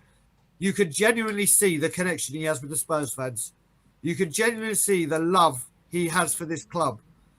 And I think it's the $64 million question. If he's backed, or will he be backed? And if he is, I think he's going to... I honestly think this could be the club where, not saying he does a Wenger or a Ferguson that stays for countless amount of years, but will be his longest serving club if we back him. All right. Nice one. So, what are you... All right. Brian, it's good to chat to you, mate. And I'll speak to you very, very soon. It's always a pleasure. Always a pleasure, guys. I'll see you soon. Love everyone in the chat. Have a great day. I'm not doing it. I'm just going to do the normal one at the moment till the end of the season. Back Conte. Back Conte. Damn right. Come on. What a big few days this has been for Spurs. That was the always brilliant Brian Daigle. And let's get on the unwavering Bob Spur. Let's bring him on. Bob Spur TV, how you doing, my friend? Look, you've been banging the drum for so long. Believe it, expect it, want it. And now we're on the cusp of it, aren't we, Bob? Absolutely. First of all, Sim, hope you're well, mate. Thank you. Yeah, I mean, it's irrelevant the fact I was high on drugs when I said we'd be getting top four the first time round. But, yeah, it was never in doubt for me, mate. You know, when you look at Conte, we look at the world-class players we've got, never in doubt. All we needed to do was believe. And I think the belief has risen in recent times. And, yeah, Arsenal showed what they're made of, a bunch of bottle jobs. And the wind you can hear is all the Arsenal fans shitting themselves So so I wouldn't worry about it too much. Damn right. And look, when Arsenal beat Leeds like a week ago, they go 4 points clear of in the top four race with 3 games to go. They just need one win to get over the line. But look, they've come to our place and we've completely slapped them up. They've lost to Newcastle while we've beaten Burnley. But the question is for you: have we taken the top 4 space from them, or do you think they've just completely bottled it? You finish where you deserve to, don't you? I mean, we went through an amazing run, 7 wins out of 9. We've only lost 6 games in 28 since Conte's come in the league. So if that doesn't stink of top 4 worthy, a team worthy of top 4, then I don't know what to do. And you look at the other way, 6 defeats in 11 for Arsenal. Says everything.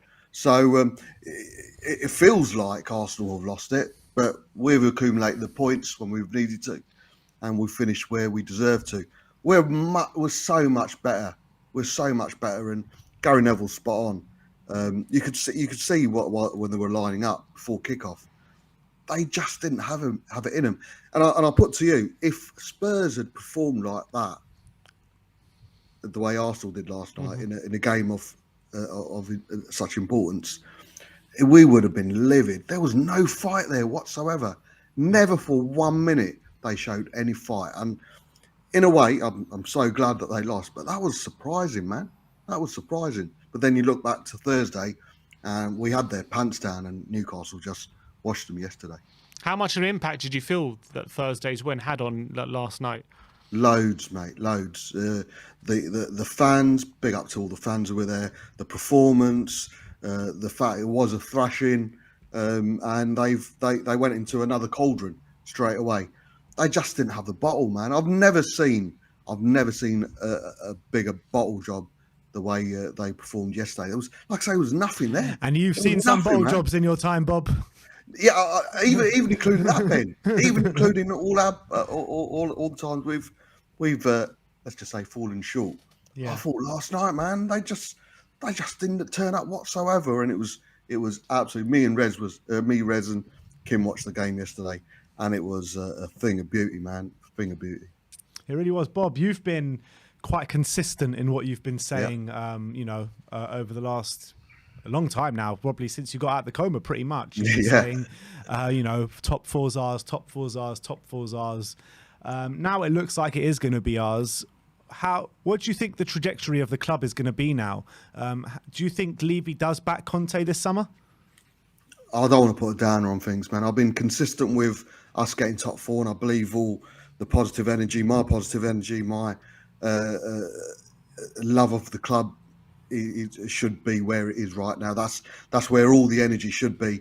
In the summer, I've said this to Brian, I've said it consistently. I don't believe Conte will be back. So I hope I'm wrong. Of course I am. But 21 years of these people in charge and 40 years of supporting Spurs, you learn a few things. Or certainly took the 21 years.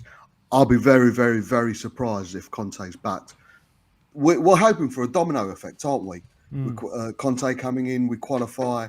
We're back. The extra revenue. The board finally realised that we've got gold in our hand. But we were in the ascendancy under Poch, where he should have been backed. What's going to change their mind this time? The only thing I suppose is the fan base are likely to be a lot more, not toxic, but a lot more anti-Levy and ENIC if Conte's back and Conte walks. So that's the hope I hold on to. But that's for another time. I've said that. But the difference is, Bob. Yeah. The difference is, back then in Pochettino, we were just building the stadium and the money was tight then. Now the stadium, we've been in the stadium for a while, the first full season in the stadium with all the revenue going on. And we have Champions League football now. And we have Champions League football for next season. Daniel Levy surely knows that he's backed in a corner now, and if he doesn't back him and Conte ends up walking, where else does he have to turn? Yeah, and I think that's the only hope you can take. I don't want to put a downer on things, man. That's for the sun. But we were in the ascendancy. We were consistently challenging for the top 4, qualifying for the top 4, and we went 2 windows without buying anyone. So there is that. But for me, it's the board. Levy need to know what they've got in their hands. They've got We've got 3 world-class players in Romero, Kane and Sonny, possibly Lloris as well. A potential world-class player in Kulusevski, and we need to build on it. We need to build on it. And if us qualifying for Champions League, because we have. I know a lot of people are, we could bottle it. We're going to be all Spursy. We're going to thrash Norwich. There's no issues with regards to us not getting over the line this time round. You were 70%, were you, Ben? 70%. No, man, 99.99. We're there. We're there, and I do believe. I know where you're coming from. I just don't like putting that on it because it's just don't want to be clipped. That's what it is. I just don't like put it on it because, how many times this season have we gone into a game being like, oh, we're definitely going to win this. We're definitely going to win this. It's a given. And we end up losing. Yeah, I know. But we've got Conte in charge. I know we can go back to a couple of games on. But no, what I worry about is the amount of requests I've had. Next season, Bobby, if we're going through a shit period, please go back in a coma. Because we seem to have done well since I've come out of one. So, let's just see how it goes. But no, brilliant season. We will finish Champions League. And like I say, I've never wavered. I believed we'd get there as soon as Conte came in. And no, it's I don't like saying I told you so, but I told you so. Come on, keep telling us so, Bob. Keep telling us. Thanks for coming on, Bob, as always, and we'll see you soon. Big up. Cheers. Come on, Spurs. Big up the NHS. Big up the NHS from Bob. A few more super chats have come in.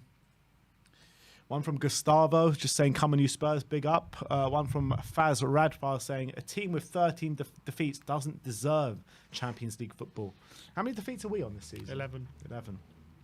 Dark Sun G again with a super chat saying, I don't mind getting in players for the future if their qualities are like Kulu and Romero, not Clark or Rodon. No excuses. We got Champions League football now. Conte, Son, Kane and Kulu. And I was good starting point. Yeah, and I was talking last night, like in terms of this kind of investment that we need to make this summer, we need probably about 6 players, all of that kind of level, the Kulu, Bentancur, Romero kind of level, don't we? Yeah, I mean, obviously, hoping for even higher, but that's like the minimum level. Yeah, that's what you got to hope for. Players who, although they're young, they still got a lot of games under their belt, and not people just starting out. This summer we just banked. Apart from Romero, we've been banking way too much on players who just haven't played that many games. Big money at the time, 10 million on Clark and 20 million plus Lamela on Gil, and these players just haven't played that many games. And as much as it could work for you if it works out, but it's a big risk. Yeah, and we got to be getting more experience for the money we spend. Absolutely. Let's bring on our next guest. Our next guest was actually very worried about this top 4 race, was worried about a lot of things coming into He's this always worried. He's always worried. But let's bring him on and let's see that beaming smile of his. Alex, how you doing, my friend? Good afternoon, everybody. Alex, are you still worried? Is it signed, sealed and delivered now? Oh, I'm not going to fall into the trap. I'm not going to fall into it because literally that Newcastle 5-1 has just been running through my head all day today, and I'm like, oh my god, could you imagine? But the whole 7-1's been running through mine, Alex. of course, there was also that one, of course. That just shows if you're an optimist or a pessimist. What goes through your mind? Is it the Newcastle game or is it the whole game?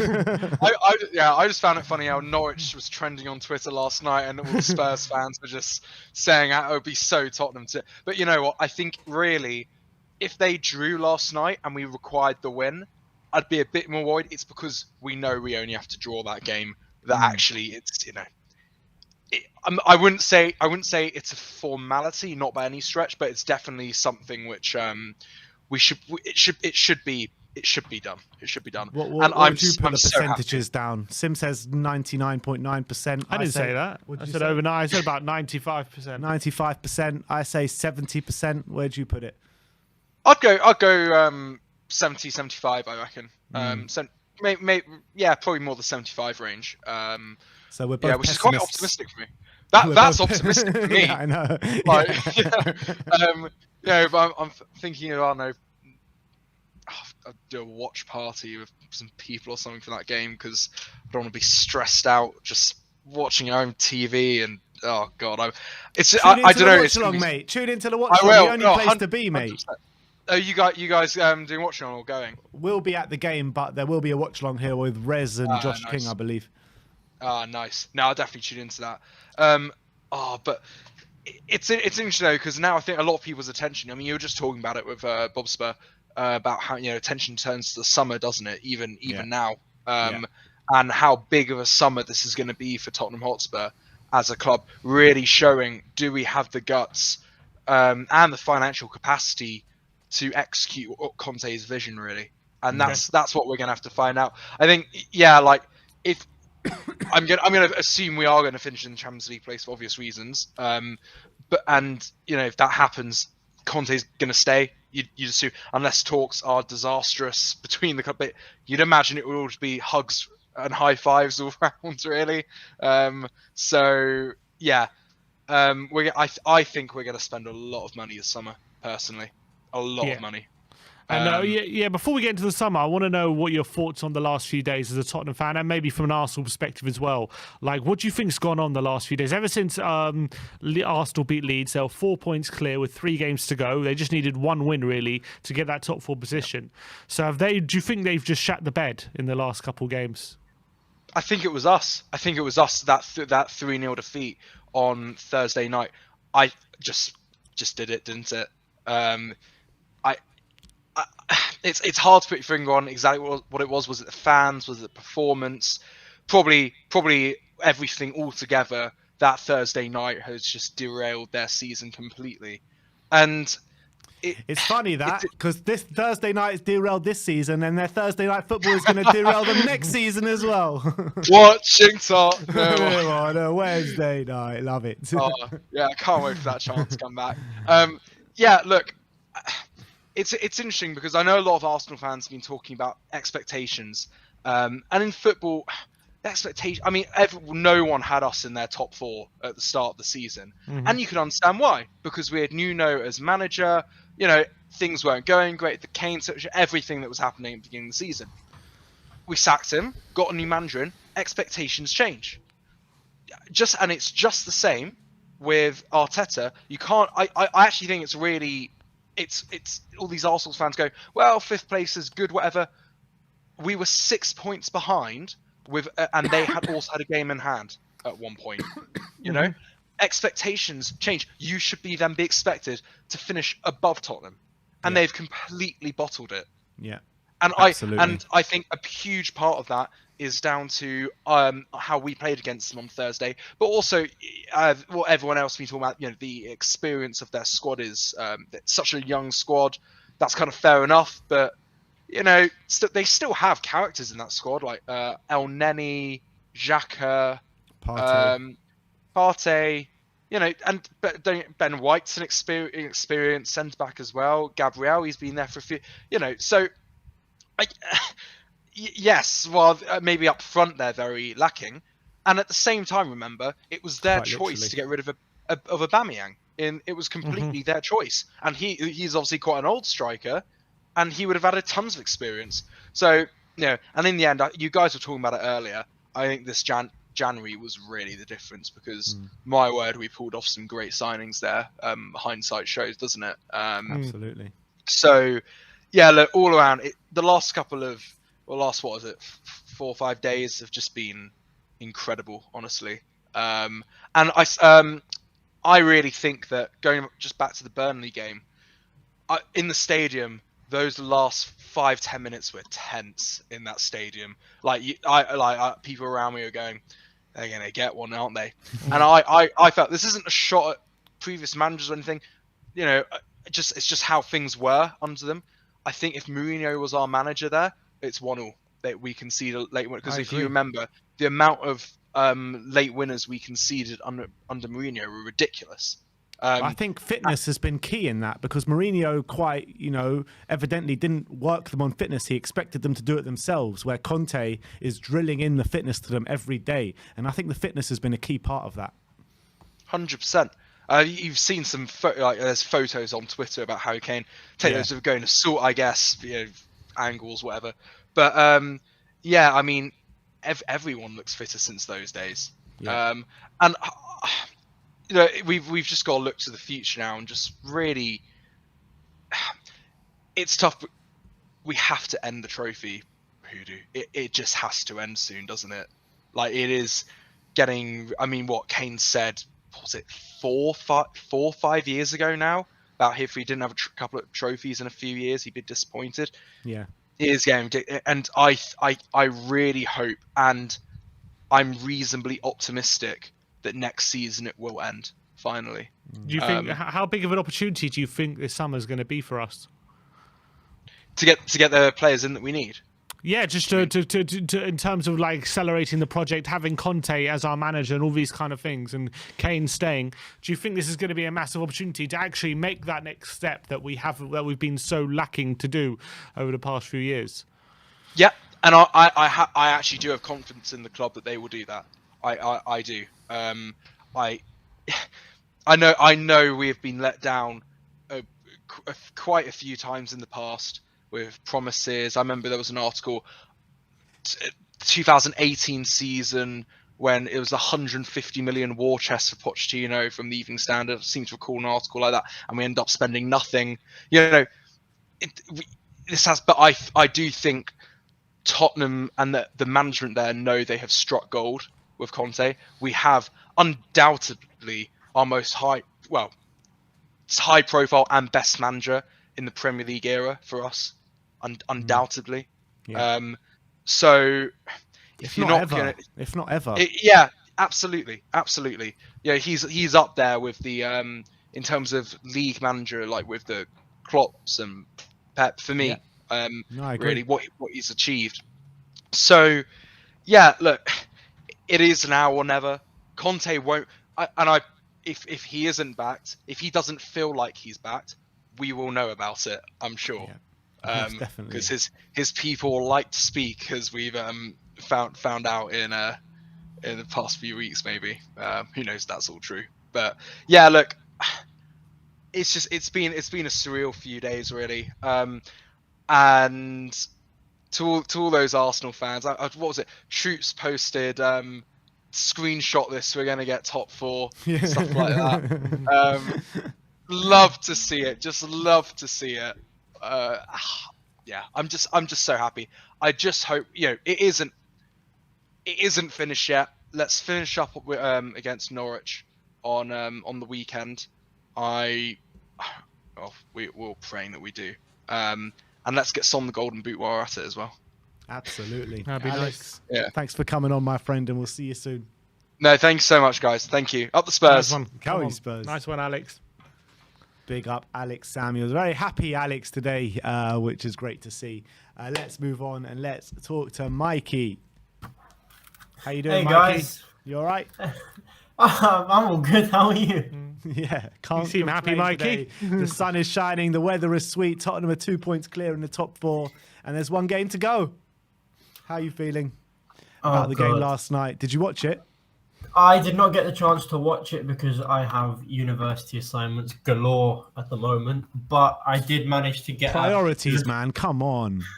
I have 2 deadlines today and tomorrow, so it's a bit of a priority. But I did make time to check the score every few sort of minutes. Seconds. No, I had the goal notifications turned on OneFootball, and when the first goal went, and I saw 1-0, and I thought, oh, okay, that's good. And I saw it was Ben White own goal, and I was like, oh, okay, that sets the tone then. I thought if it ended 1-0 and the own goal was it would have been even sweeter because they doomed themselves to their own failure. But obviously, Bruno Guimaraes, the man that snubbed Arsenal in January, has come back to haunt them. So that's the ghost of January's past. So that's incredibly satisfying from a Tottenham fan's point of view to watch them just completely what's the word? Completely bottle it. Yeah. Completely collapse. That's the word I was looking for. Yeah, absolutely right. And do you think that the beating in the North London derby, do you think that was the big difference in the run-in in terms of like the momentum and mentality. I think the way in which we beat them, the way in which they lost, they just lost control. They had it in their hands. And Tottenham have just been like, Tottenham were having fun. Like, it looked like a street game on Sunday. And yesterday it looked like Arsenal were the one feeling the pressure. And I've said this umpteen million times on this channel. The mentality that the biggest signing we've made is Conte, and the mentality that he's put in these players after so many years of nearlies not quite making it. He's finally instilled. We've grafted out so many hard-fought wins, 1-0s here, 2-0s there, but we've also grafted 3-4, 5-0 wins, and the difference in mentality was in full swing, was on full display yesterday. Arsenal completely capitulated, and Tottenham played them off the park on Thursday last week, and it looked like men against boys. Even yesterday, from the highlights I've seen, Newcastle played them off the park as well. They got bullied. They got absolutely bullied. And when you're looking at the job that we've done now, or supposedly done, let's say for argument's sake, we have made the top 4. What do you think about the trajectory of the two clubs now, and how much do you think does Conte actually get back to what he needs this summer? I'm wary of that, as most Spurs fans are. I'm wary that Conte might, because we've already spent 80 million on 2 players that are basically ours already, because obviously if and when we do get top 4 on Sunday about 6 p.m, then the Kulu deal will be forced to go through, because it's an obligation to buy if we make Champions League this season. So Kulu deal's gone through.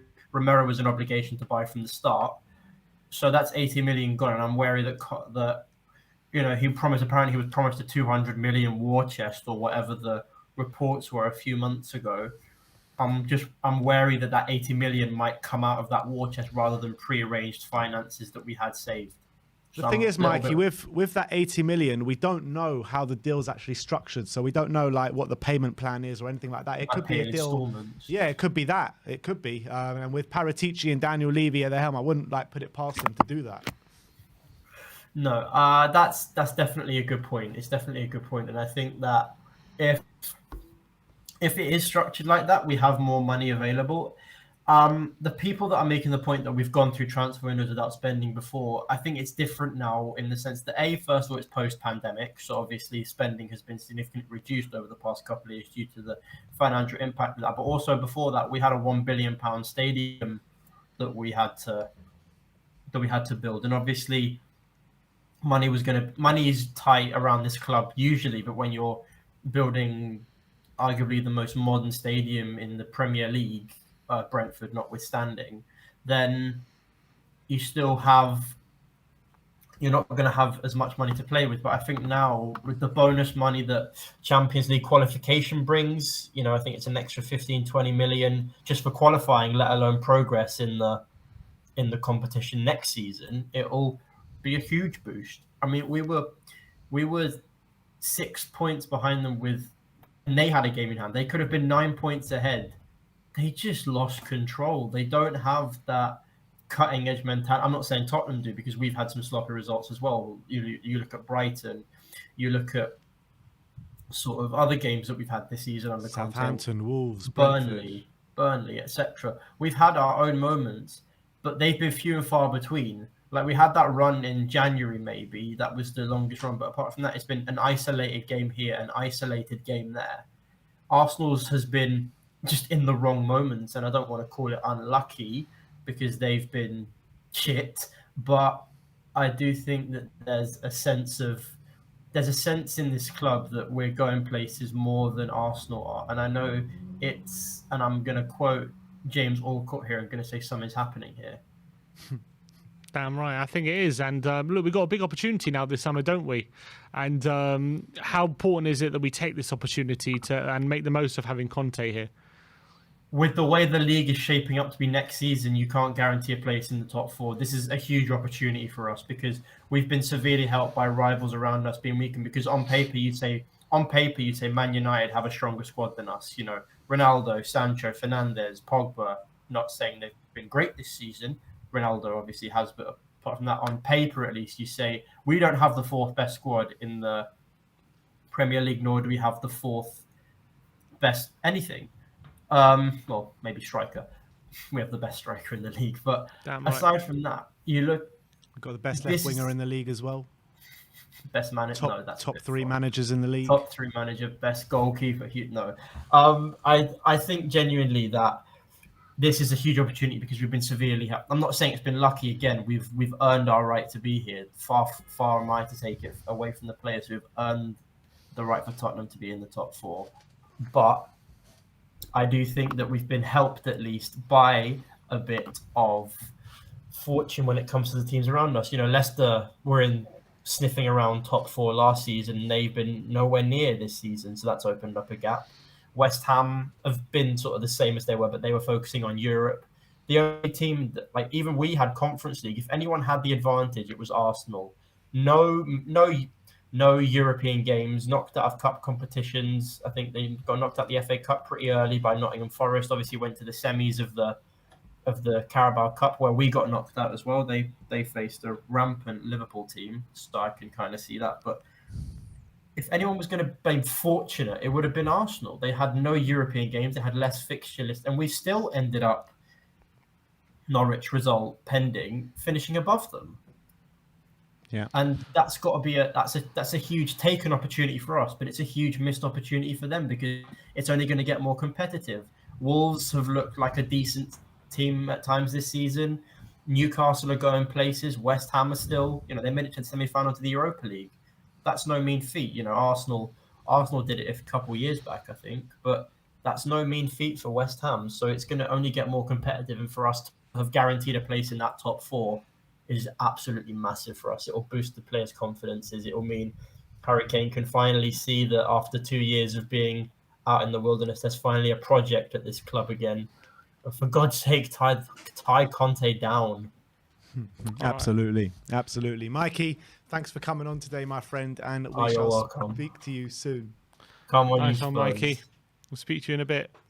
Bye. I was actually just thinking of this now when Mikey was talking, right? At times this season, we've been bantered by Arsenal saying they're going to finish in the top 4. We've been bantered by West Ham being like, oh, we don't care about this result against us because we're on to bigger and better things. We're going to be in the Champions League next year and you're going to be in the Europa League or the Conference League and stuff like that. Where are all these guys now? Where are all of them now? I mean, West Ham, they're going to get Conference League, maybe Europa League if they're super lucky. Maybe. It's almost as if those results actually mattered. Yeah. We got a chat here from Doron Birnbaum. Big up Doron Birnbaum, come on. He says, Ben Sim, long time. Regards from the Husmo boys watching the stream. The Husmo boys. Great result last night. Come Absolutely. on, you Spurs. I actually saw him at the North London derby, but I saw him, and then when I looked back and tried to find him, he got vanished in the crowd, so I couldn't get to say hi. So big up, Doron. Big up to Doron Birnbaum. Another super chat as well from Dark Sun G says, remember last season at this point, we lost to Villa and we were fighting for Conference League, which was shambolic and shameful for us. We are in top 4. Now we are in top 4, yeah. Massive difference. And thank you. And DJ Samuel says, thank you, Newcastle, for winning me £840 yesterday. Big up. Count that Not money. a bad day for DJ Samuel. I just want to say that we probably have to get through the guests quite quickly from now on because we actually are running a bit short of time. We have got something very interesting happening this evening as me and Simeon will be taking to the hallowed turf at the Tottenham Hotspur Stadium in an 11-a-side game put on by Nike and Tottenham Hotspur. So obviously the content will be coming. You'll be seeing me and Simeon coming out of the tunnel and scoring goals, hopefully, at the stadium. I hope so. At the stadium. I cannot wait for this evening. We're going to be playing a literal game on the pitch at White Hart Lane. Can't wait. I can't. It's going to be unbelievable. Well, can't wait for the content as well. You best be ready for it. Yeah, you better be ready for it. But anyway, let's keep going. I think we're going to have to make the calls a tiny bit shorter, but we'll try and get everyone on. Let's go to Aravind. Aravind, you said it. You said we'd batter Arsenal. You said Arsenal would bottle it to Newcastle, and here we are. I'm going to sing this song. Go on. Come Love on. it. Love it, Champions League Aravind. is not coming to their house, and come on, I think so. Arsenal deserved it. How did they? How do you allow Newcastle to score goals? Newcastle is not allowed to score goals. They're not allowed to score goals. Only Arsenal can score goals. You blame the referee. Well, you should blame the referee, right? Yeah, they should blame someone. I this- mean, Mikel Arteta in his interview last night, he was struggling for people to blame. He really was. I could see him. He was trying to find someone to blame. He just couldn't, could he? I told you guys after the Spurs match, these players will go into depression, and they were in depression. Each and every one who Yeah. gave up, and this inexperience of the squad was shown. I knew when we won against Arsenal, this team had no chance, and it's dead and buried. It's good. It's good times. It's good times for us, and we really needed the Champions League. As for this club, especially, I'm very happy. Yeah, I can see. And, we still do have one more game to play. We need to finish the job. We need to get a point minimum Yeah, true. against Norwich. I think I was talking about 70% kind of chance. Sim's talking about 95% No, chance. 70%, 90%, 150%. We're winning against Norwich. There's no doubts. There's no doubts. Norwich has been horrible, and the squad we have, and especially Conte is not going to. He is going to tune each and every player, and each and every player is going to be pumped up for this match, and for sure, we're going to win against Norwich, and there's no doubts. And you saw from the Arsenal players' reaction, they were dejected. They gave up after that loss, and they knew that they won't. Even if they win against Everton, there's no chance. They knew it, and it was shown. It's game over. It's season over. A Sunday, a win, or it's party time on Sunday. Champions League, we are back. We have Conte, we have the stadium, we have everything. Just want to end it off is that it's now time for Daniel Levy to look into himself. Okay, when Poch was there, you said stadium, excuse taken. When Mourinho was there, COVID, excuse taken. Now there's no COVID. We have the Champions League. We have the revenue. We have the world-class manager. We have world-class facilities. It's now time for you to take that rusted checkbook and wash it and spend some money. And that's what I want to say to Daniel Levy. It's now your job, and you have to take the responsibility to spend the money on the right players. And especially Paratici is here. And people are talking that we don't back Conte. Last season, we went for Lautaro Martinez. We were planning to spend 80 million on him. He didn't come because of Champions League. We went for Paul Torres. He didn't come for Champions League. We went for many players last season. Jules Koundé was rejected. We wanted Davinson Sanchez to go out. He didn't come for Champions League. We had the intention to spend last season, but due to Champions League, we couldn't spend if all the rumors were correct.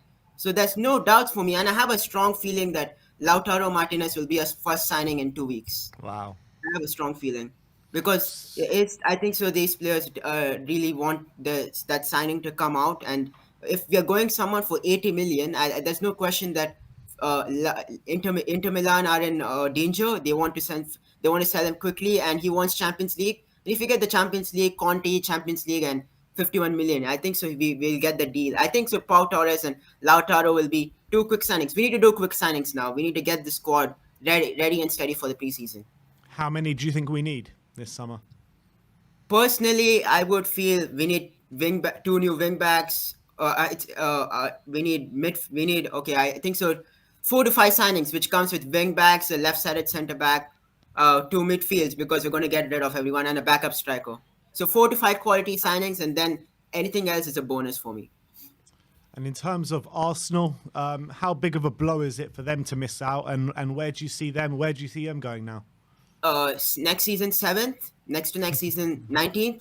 In 3 seasons, that's the direction of the football club. It's over. I told you this club is a championship team. Next season, United is coming. Next season, we are coming. The top 4. It's the big 6. It's not the big 6 anymore. It's the big 5. The 6th is going to be replaced with Newcastle. It's no more Arsenal. So the 6th is this thing, and this team is going. I'll be shocked next season if they finish anything about 11th position. That's the prediction I'm giving. They're gonna look at their signings. They're going for Gabriel Jesus, someone like Aaron Hickey, Jicky, and all that stupid players. They can go sign all that useless players. Marquinhos, the wrong Marquinhos. Yeah, the wrong mark. Yeah, what are they getting? And these players and all. I think so. Norwich will sign that type of players. I don't know why they even sign it. So they can go down. They can go down to the championship and fight for the championship title. Hopefully, you can win that trophy. Big up, Aravind. Love it, Thank Aravind. you so much for coming on today. Big up yourself and give me a big come on, you Spurs. Come on, you Spurs. We can do this. We are back. We are back for sure. All right, big up, Aravind. Thanks for coming on, my friend. And let's keep going, guys. Let's keep going. Next up is Josh Spurs Debates. I hope he's got some samosas today because it's a worthy day for samosas. Josh, how you doing? I'm good, Ben. I'm good, Sim. Congratulations, boys. We're nearly there, lads. We're just can see the finishing line there. Can see the samosa. It's waiting for us. Just got a few more days now, boys. But we've got to gloat this week. I'm happy to see every Spurs fan gloating. And too damn right, man. Too damn right. You know, the form window, the transfer window, the form, everything's come together. Do you know what I mean? So it's like a party, man. It's like a party atmosphere. And I see people on Talk Sports saying, calm down, Spurs fans. You're not there yet. Timu Puki's going to bang in a couple of goals and all this stuff. But, mate, I'm not having none of it, man. As far as I'm concerned, we're pretty much there now. It's just making it official. But what I want to do is, I know a lot of fans have come on and a lot of fans have said, you know, we need to spend this summer, which they're right. We do need to spend this summer. Some of those signings there that we missed out on that Aravind just went through, you know, we should be more appealing to those sort of players. But I want to give Paratici the official Don status right now on this channel, bro. I want to make him a Don. He's a freaking Don. Anyone who says the word Paratici without Don ahead of it, you're lying, mate. You're lying, mate. You don't know what you're on about, mate. Your head's gone. Because Don Paratici is the man behind Conte. Don Paratici is the man behind Romero. He's the man behind Kulu. He's the man behind Benny. He's the man behind getting rid of the dead wood. Secondly, we've got to big up Levy for getting Paratici. Look, Levy's made a lot of mistakes, and Levy needs to correct a lot of his past. He needs to get this club back to where it should be, right? So Levy needs to obviously take some criticism. But I am going to back Levy for bringing in Paratici because that was an absolute signing, because that led to everything that we're seeing today, guys. He backed off and he let someone else do the negotiations for players. All he's got to do, like we keep saying, is get the checkbook out, sign on the dotted line, and let these two Italians, the Italian mafia, the Italian job, do what they're doing, guys, because we are on the verge of becoming an elite club, right? We are literally on the verge where we can start thinking about becoming an elite club. Yeah, I know Liverpool and Man City are decades ahead of us in terms of form and trophies, but we're the biggest threat to the top three. There is no bigger threat below the top three. And Chelsea are going to be shaking in their boots this summer with what Spurs are going to get up to. So I want to pay homage to Paratici. I want to pay a little bit of homage to Levy. And I think with Levy, Conte, and Paratici, you've got a trio there, the Holy Trilogy, whatever you want to call them, the Samosa Trilogy, the three Musketeers, whatever you want to call them. They are turning into a formidable team. The three Samosas. The team Samosa, man. So you know you've got the shrewdest man in commercial growth with that stadium and what he's done there. We can see that in terms of commercial growth. Get a flipping sponsor in, right? Paratici, continue doing what you're doing. Conte, continue what you're doing. And guys, it's all looking gravy, man. Arsenal fans shitting themselves that Spurs are now gonna really overtake, you know, and really just press the accelerator this summer and just look in the back window and see Arsenal, West Ham, and some of these other teams that thought they could pull us down. Well, sorry, mate. The form, the players, the manager, everyone stepped up and just one little final piece of the jigsaw. And it's going to be an amazing summer, lads. I'm wearing my Spurs shirt. I was wearing it yesterday. I got into a little scruffers with someone, an Arsenal fan. Bit of a headbutt issue over here. But you know what? I was pumped. I'm sure he's looking worse, right? Huh? I'm sure he's looking worse. Well, yeah, kind of, man. It was my fault. I was in an Arsenal environment celebrating the second goal. And then I started singing Arsenal get battered. And then a couple of dudes got angry. And pure self-defense, I've headbutted him before he was going to get me, but it all broke up anyways. I apologized. Said, sorry, bruv, I thought you were going to hit me. So no, I wasn't going to. I was angry at you, and I was like, it's cool. Sorry about that. I've got a bruise. You've got a bruise. Let's call it a day. It was all calm in the end, but I was still celebrating in the car park.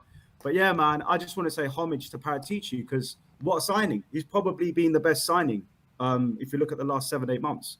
And then Conte is the next biggest signing, and we're set. So great times, boys. And what a season. And homage to you two for analysing, for bringing that positivity, for looking at everything that Conte does, and just you lot have been through the wire, man. I've seen you two every day on my phone go through pain and love every weekend, right? And you guys must have hearts made out of cement that you're still living and doing this job, guys. Because being a Spurs fan is one thing. Being a YouTuber that lives and breathes Tottenham in every single way is not easy, man. You can't do it. It's not easy to get out of bed every morning when you lost to Brighton 1-0 when Arsenal are 6 points ahead or whatever it was. It's not easy to keep going, but you boys deserve massive credit, and I'm sure you boys are going to enjoy the summer as well, because you guys, like I say, you guys have represented it truthfully rather than being biased. So big up to you two as well, man. Thank you Days like today makes it all worth it, Josh. Yeah, I mean, I'm not going to lie, the last couple of years have been extremely difficult because, when we started the channel, we were doing last year at White Hart Lane, right? And all things were absolutely brilliant. Pochettino, then we had the Champions League run and stuff like that. And then Nuno and Mourinho came and stuff like that. Yeah, the good thing about your channel is you lot do look at both sides. So, you're not a biased channel. You get a lot of channels that just gloat about their club when they win, and when they lose, they make excuses about the other team. They make excuses like Arteta does. But you guys have clearly demonstrated the problems at this club, and you guys have also backed the club and the players when they perform well. So big up to you two, man. Josh, just thank you so much for those words, by the way. And just before we let you go, I want to know if Conte does get backed, what do you think we can achieve next season? Like I said, we're the biggest threat to the elite. And when I mean the elite, I'm talking about the Premier League champions, Liverpool, City, and I have to put Chelsea in there because of their squad and the manager they've got, and probably the money they're going to spend. So top four has to be the minimum now going into next season. My worry is playing on a Wednesday against the Juves, the PSGs, the Barcelonas, and then having to do it away to Aston Villa on a Sunday or a Saturday is going to be a test of our squad. That's going to be a test of our squad depth. And we don't have squad depth. So this is where, if we develop the squad majorly this summer, then we are up there with Chelsea. We are up there with the elite, trying to basically stay alive in the league top four race, which is what Chelsea have tried this summer. And we're also maintaining a Champions League run. We need that money in the Champions League. We need to get to the quarterfinals at least to get the real money. And this is now going to be about organic growth. We've maintained some form of European football over the last few years. But now this is about getting back in the elite competition. And this is all about entering the elite arena again. And to enter the elite arena, we need squad depth. So Daniel Levy knows it. I don't think when people say he's backed in a corner, I don't think he's that stupid. I think he knew what he was doing. He was bringing in the greatest for a reason in Conte and Paratici. He's not stupid. He didn't bring these people in to be backed into a corner. He brought these people in to get the club higher up the league and get back in the Champions League because he wants that money. The big question is he going to put that money back into the club? I don't think this man's backed himself into a corner necessarily. I think we make him out to be a bit stupid. He's a lot cleverer than a lot of us probably know.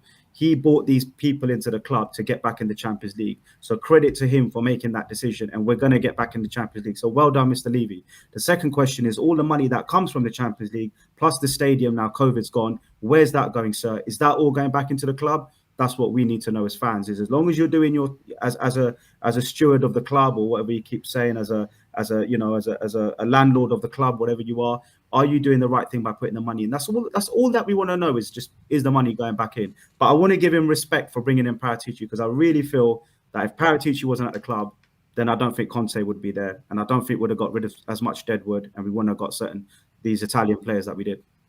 And on Paratici, we've actually got a super chat with you, so I'm going to keep you here for one last second. It's from Alex THFC, Alex Davies, and he says, Paratici is not a Don. He's been lucky, Josh, clutching at straws again. Look at his time at Juventus. Average. Guys, I'm not a Juventus fan. I'm a Tottenham Hotspur fan. For me, it's about my club and what we're up to. We were nowhere near the Champions League, right? This time last year, Jose Mourinho was... those toxic environment. The biggest achievement of last season was reaching the League Cup final, which we all were there together that day, and that was a disappointment too. Obviously, Mourinho got sacked. Ryan Mason didn't know what he was doing. Bless him. He just walked into like a big toxic situation. So Juve can do what they want. They got Italian money. They got government money, whatever they want. Good for you. That's a different ball game. It's a different league. I'm not interested. What I'm interested in is what Paratici has done to Tottenham Hotspur. And there's very few people, if we were going to do a match, a rating review on Paratici, I think most people have to give him an 8. You know, I don't think many can give him a 5 or a 6. If they can, justify it. But for me, Paratici gets an 8 out of 10. The only reason I'm not giving him a 10 is because of Galini and because he hasn't Galini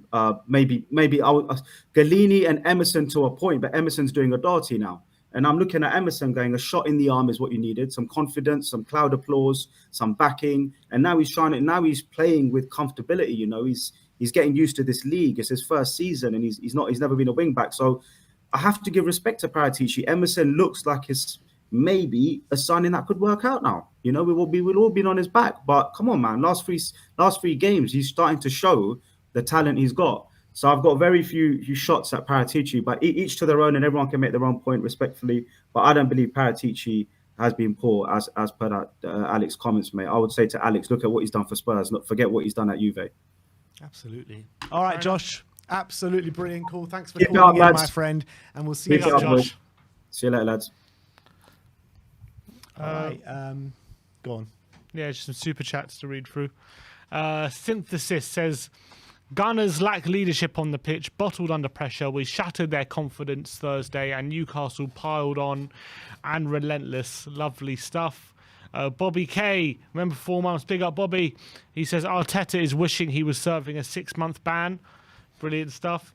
La Funkery says Son for the golden boot, baby. Yeah, That's boy. all hope for. It's all hope. He's not far off now.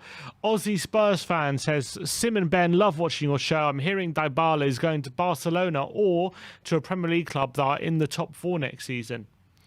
Well, I don't think he's made a decision yet, but you never know. Yeah. Now, if we do, now we are looking like to be in Champions League. Maybe we have a shot at him. Yeah, I thought he was staying in Italy, to be honest.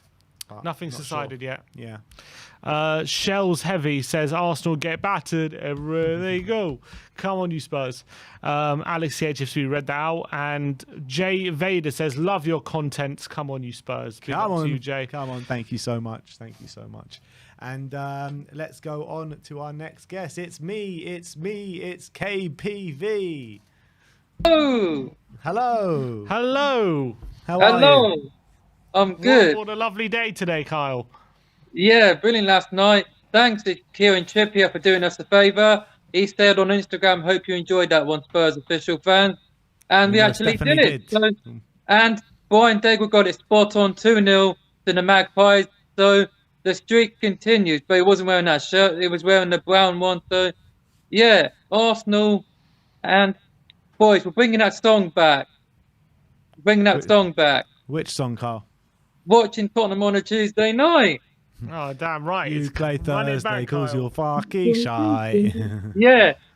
So Arsenal can enjoy Thursdays, and as the Liberals said on Twitter, don't worry, Arsenal fans, you'll get 20% off bottle job. And they should be sponsored. This is what they are. There we go. I think Evian going to sponsor Arsenal next year. Yeah. AFTV should be sponsored by Flip Flop. This was brilliant last night. I enjoyed it. And yeah, thanks to Kieran Trippier. And I think Mo Salah is out for the last 2. I think Klopp did say. But so I think Son, if we get a penalty, I think Kane should let Son take it because he wants that golden boot. So Son wants the golden boot. He's going to score at least 2 because he wants it. Why not? Son deserves it, and I think he deserves to be the player of the season as well. He's been nominated for that. So 2 things to win, Golden Boot and Premier League PFA Player of the Year. Give Son some credit. And this guy's been brilliant. You think is any worries about Sunday, Kyle? Are we going to get Champions League now? Come on. You've been asking this since the start. You know the answer to that.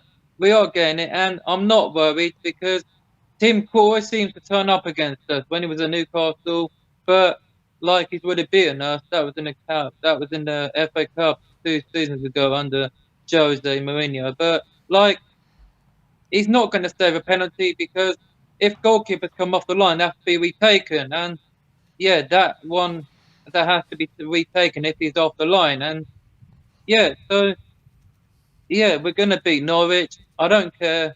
I want to win, not a draw, because a draw still guarantees that. But I just want to beat Norwich again. Already have in the season. Let's just do this and get top 4. Then, like, I just want to big up Mr. DL, known as Levy. Like, I did want him out, but looks like he's actually getting it right for once. But I still want him out. Brian, I don't know if Brian Daigle's going to be so happy with you saying that. Well, I don't care. I've got my opinion for him. I don't care what Brian said. But anyway, big up the NHS. But Sunday, we're going to win. Top 4 is ours. Enjoy Thursday, the feel, because whoever you get in your group and you get knocked out, you're not going to win that. Like Alvin said, where do I see Arsenal finishing next season? 7th, 18th, 19th, 20th, wherever. But yeah, we'll get top 4 again. Like, if Conte does get back, I want the Premier League because he's won that already. But yeah, I want the Premier League. We were challenging for that last season, but didn't go well. Had brilliant, but yeah, the Premier League is what I want. I want that, and I just want to wish you two good luck for tonight.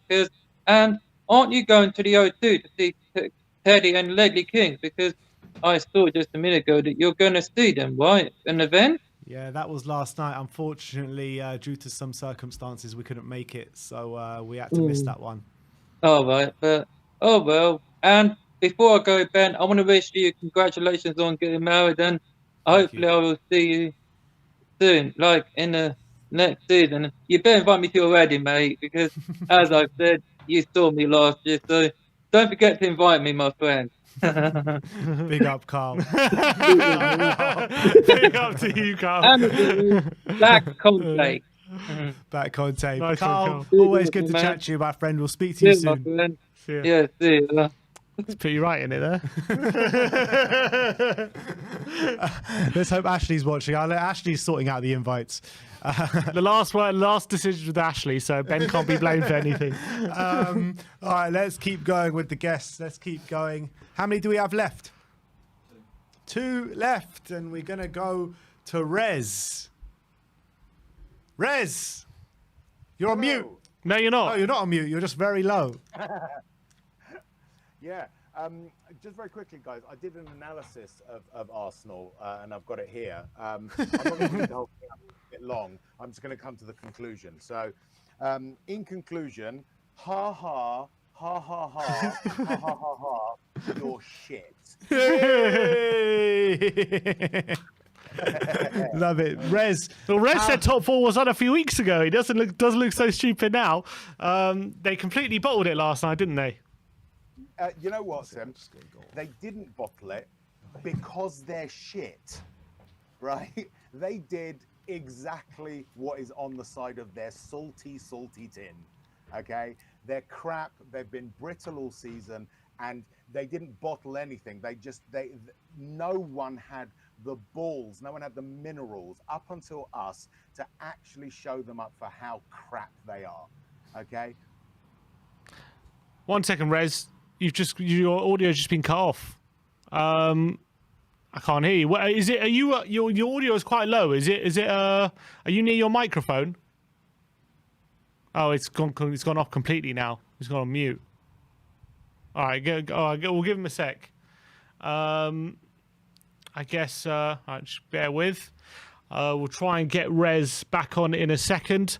Who else is anyone waiting in the meantime? Or should we just wait for Rez again? I think he's going to reconnect. Bear with. But that was a very good analysis from Rez at the beginning. Let's read some chats. Oh, I think I can hear Rez now in the back end. He seems a lot louder. Is he coming on?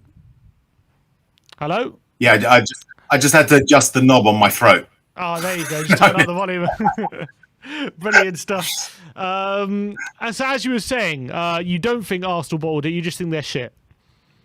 Yeah, absolutely. Look, seriously, look. How many other take away the Chelsea capitulation? How many games have they actually won emphatically this season? You know, how many times have they gone away to an opposition or had an opposition come to their place and people have turned around and said, "Do you know what? Arsenal really put that opposition to the sword." I can't think of any off the top of my head. It's basically been the likes of. I think it's been clubs thinking it's Arsenal and being frightened before the kickoff. Whereas we showed them that if you frighten them before the kickoff, their quality or lack thereof actually shows through. They're rubbish Which right Newcastle now. showed as well. Yeah, absolutely. And this is the thing. They broke on Thursday, finally on Thursday, somebody, i.e. us, broke them and showed them up for what they were. And I can see if Everton have the balls, if Everton have the guts to try and do the same to them on Sunday, I can see them losing again because this team is broken. That team is psychologically broken, you know? Yeah. Where do they go from here, Ez? Well, I would, if I mean, it's not my place to advise a Premier League manager, but if I was to advise Arteta, I would say stop spending so much time planting sodding olive trees outside your office and try learning some tactics. Absolutely. Yeah, Right? absolutely. Yeah, I completely agree. He's so posy. It's all this sort of new age balls where Conte basically says, "Work or I'll kill you." You know, that's how to manage a club, not plant an olive tree to demonstrate your philosophy. Dear Lord. And I think a lot as well, you know, they left the North London derby with a big victim mentality. Oh, it was the referee. Oh, it was this, it was that. And do you think they took that into the game on Monday? I think they probably did take it in, but then afterwards were thoroughly disabused of that notion because they had nothing to point to. It's finally, you know, the thought would be that it's finally come home to them that, you know what, it's not the refs, it's not the FA or the Premier League or anyone else conspiring against you. It's because you're shit. It's Occam's razor. If you've heard of Occam's razor, it basically says that given multiple explanations for a phenomenon, the simplest one is more likely to be true. Okay, so what do we have? Either there's a conspiracy against Arsenal or they're shit. Which is simpler? I think we all know the answer to that, Rez. I think we do. Sunday, Rez, a lot of people are, you know, saying, you know, don't want to get too carried away. Norwich, you never know. Maybe we'll go Spursy. What's your thinking going into Sunday? Don't do it to yourselves, guys. Don't. Push, believe, you know, have faith. You know, really, we've got one of the best managers in the world, right? It's not quantifiable. You can't say there's this level of sort of backing to get over the line. It's something that you just got to do full throttle. It does translate to the players. You know, they are on social media or they have their social media teams who will inform them of what's being said. If the thrust and the general message that's coming from us as the fan base to the squad, you know, indirectly is we believe in you, we have faith in you, but we want you to demonstrate that you can do this, that will get over to them, albeit, you know, as I say, indirectly. Conte is going to be working on them this week as well, preparing them for the match. There's a reason that Norwich are 20th. There's a reason why they were relegated when they were, because all credit to them, all respect to them as professional football players, they're just not very good, you know, and we have to just go there and show them, as they have lost multiple times this season by large margins, that we can do the same to them as well. It's Norwich, guys. If we mess it up, we deserve all of the mockery that our current confidence would bring about, because we should be confident, and if we don't do it, then we deserve it all. I completely agree with that. Absolutely spot on. Rez, always a pleasure, my friend. Another great job on the channel yesterday. and Always a look forward to pleasure. seeing you soon. Thanks a lot, Rez. Indeed. Take Lovely care. to see you, mate. Bye bye. You have a good one. All right. And I believe the last caller of the show. He always seems to be the last caller of the Free show. the Irish Hotspur. Free Free the him. Irish Hotspur we've been seeing in the chat. Let's free him. Unleash. Bring him on. Come on, Come on, Dave. Unleash hell, Come David. on. How you feeling, Dave? honestly, I'm absolutely buzzing. I didn't go to sleep till about 5 a.m. this morning. I couldn't help it. I was just up singing Arsenal get battered everywhere they go on repeat. I mean, look, I believe that all season long, and I believe in you think positive things happen, you know, and if you believe things will happen, I'm absolutely buzzing. Look, it's been a long, hard season. It started horrible under Nuno.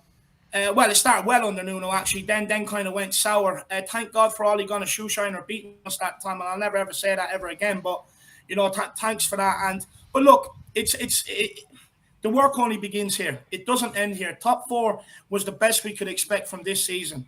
But now this summer, we have to kick on. We have to bring in the right players. We still have to improve all across that back line, the whole five, in my opinion, the three. At least two of the improve on Dyer, Davies, Emerson. I would like to bring in someone else, to compete with Ryan Sessegnon. We still have to improve. Because at the end of the day, look, Conte is not here just for top four. He is here for trophies. But you know, I think every Spurs fan should be absolutely buzzing and just enjoy the moment. Look, we know what you have to do in the summer, but just enjoy the moment now because not many people predicted this, bar me. Yeah, and you know, you cast your mind back to January, right? I said it before, where a lot of people calling in 5s out of 10s, 4s out of 10s, 6s out of 10s. You came on and said 9 out of 10 back at the end of the transfer window, and you're being quite vindicated for that. Does Don Paratici, or does Paratici earn his Don status like that Josh said? I mean, I gave it to him a long time ago. I could see what he was doing. Look, the reason why I called it 9 out of 10 is I took myself away from all the immediate stuff, and I analysed the mistakes that we'd done before and where we spent the money. And for me, I could just see that it was progression. We didn't really panic in the market, in my opinion. We identified Kulusevski before the January transfer window. We were linked with him, and we went and got him. And for me, I just think we brought in quality over quantity, which is where we've gone wrong in the past. You know, and rather than just bringing more players just to fill spaces in the squad, etc., but we're not being the desired quality, and then Spurs fans getting frustrated and pissed off because these guys are coming in and they're just not good. We learned our lessons in the January transfer window, and I said this. We had to start somewhere under Conte in terms of getting in some quality players and getting some players out. A lot of people weren't even happy with the players that left. But at the end of the day, at Tottenham Hotspur, you cannot have players with bad attitudes who do not want to play for this club. And I've been on about Ali for a long time, Ndombele, Lo Celso, people like that. And look at the improvement since these guys are gone. Because what it does is it sets a standard, it sets a tone to everybody else. If you rock up into your workplace, which it is a workplace to them, with a bad attitude and you don't want to be here, you will be gone. And by doing that, then it bucks up everybody else's idea around there and they go and work hard. And that's the minimum of what should be required at Tottenham Hotspur, is that you turn up to training every day during the week and give it your all to play on the weekend. That's the way it should be. It should be no other way around. I mean, like, people wanted to persist with Dele Alli. We can play him here, we can play him there. Well, we've been vindicated since we got rid of them. Same with Ndombele, same with Lo Celso, been vindicated since we got rid of them. And we had to start somewhere, and that's why I called it a 9 out of 10. I don't want to come on and gloat. Well, actually, I did, but I don't really. I just think now it is up to Daniel Levy now this summer to kind of pull everybody together, the fans, the team, and the manager together. Now it's time for them to pull the board into that as well, and hopefully get everybody pulling in the one direction for next season. Talk about Sunday, David. A lot of fans say, you know, steady on. We're not there yet. We still need a point against Norwich. What's your feeling going into the game on Sunday? Look, I see a lot of this. Look, I've got it over the last, since last night and today. You need to calm down, relax. Nah, fuck that. Look, I've been sitting here, I've been getting pelters all season long, being called delusional, this, that, and the other. It's happening. Trust me, it is happening. At the end of the day, we cannot fail now. It's Norwich. All we need is a draw, and it's ours. Arsenal will not turn that goal difference around against everything. It's just impossible. So for me, look, at the end of the day, the mentality has changed under Antonio Conte. The mentality for me is starting to change in the team. You're starting to see a change here where even against Burnley, a couple of weeks ago, we would have lost that game, but we didn't. We ground out the result 62 hours after North London derby. And for me, the only team where Spursy is left to get rid of is in the fan base. We just need to start believing a bit more. And I get it. I mean, the hurt we've been through, it's very easy to say, oh, well, you know, what about, well, we could pull a Spursy. Forget about that. Now is the time to believe and get behind the team. Completely agree. And how big of an opportunity now is this in the summer? For, you know, back Conte, Champions League football, Kane staying. Is this one of the biggest summers in a long time for us?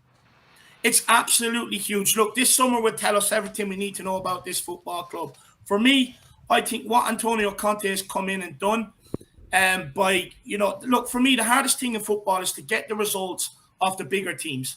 And if you're not getting the results of some of the little teams like Sitlow Block, like we're getting, for me, that's much easier to rectify than going against the big teams and getting results. And what Conte has proven is unbeaten against Liverpool this season, unbeaten against City this season.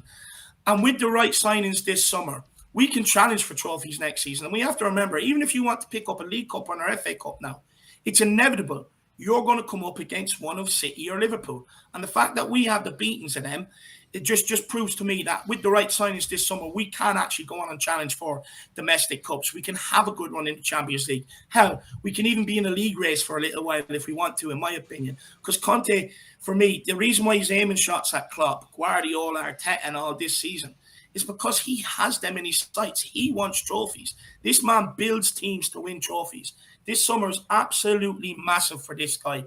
And if he doesn't get back, I think, look, everybody needs to aim things at the board. But I do think they will back him. Me personally, I said it in January. I think they're starting to learn their lessons by sacking Nuno, bringing in Conte, getting rid of Steve Hitchen, bringing in Paratici, bringing in quality in the transfer window rather than just bringing in quantity. And for me, I do think things are changing. But that it's over. Like I said, it's over to the board now. What's your ambition? How badly do you want trophies? Because for me, I am in no doubt there's only one man up to take this club forward. Just one. And that is Antonio Conte himself. Antonio.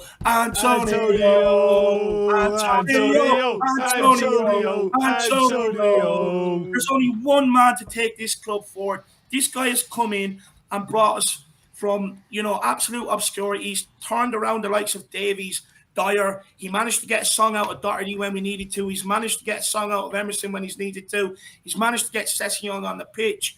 Nothing he could do with Harry Winks, well, unfortunately there.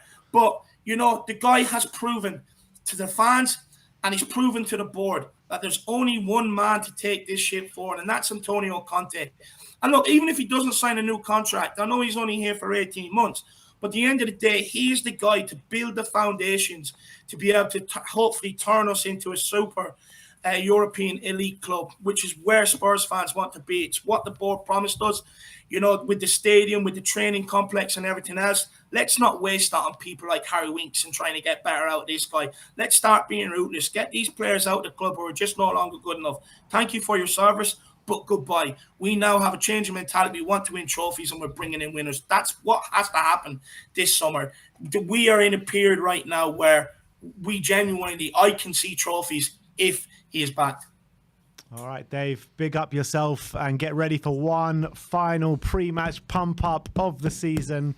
Big one. Let's go finish the job this weekend, and you know where to find him. Pre-match pump up on Sunday. Everyone go and subscribe to the Irish Hotspur while you're at it as well. And Dave, big up yourself, my friend. No, I just want to say quickly, where's all the Harry Kane doubters now? He turned up against Arsenal. He scored the goal against Burnley. Crucial games this season.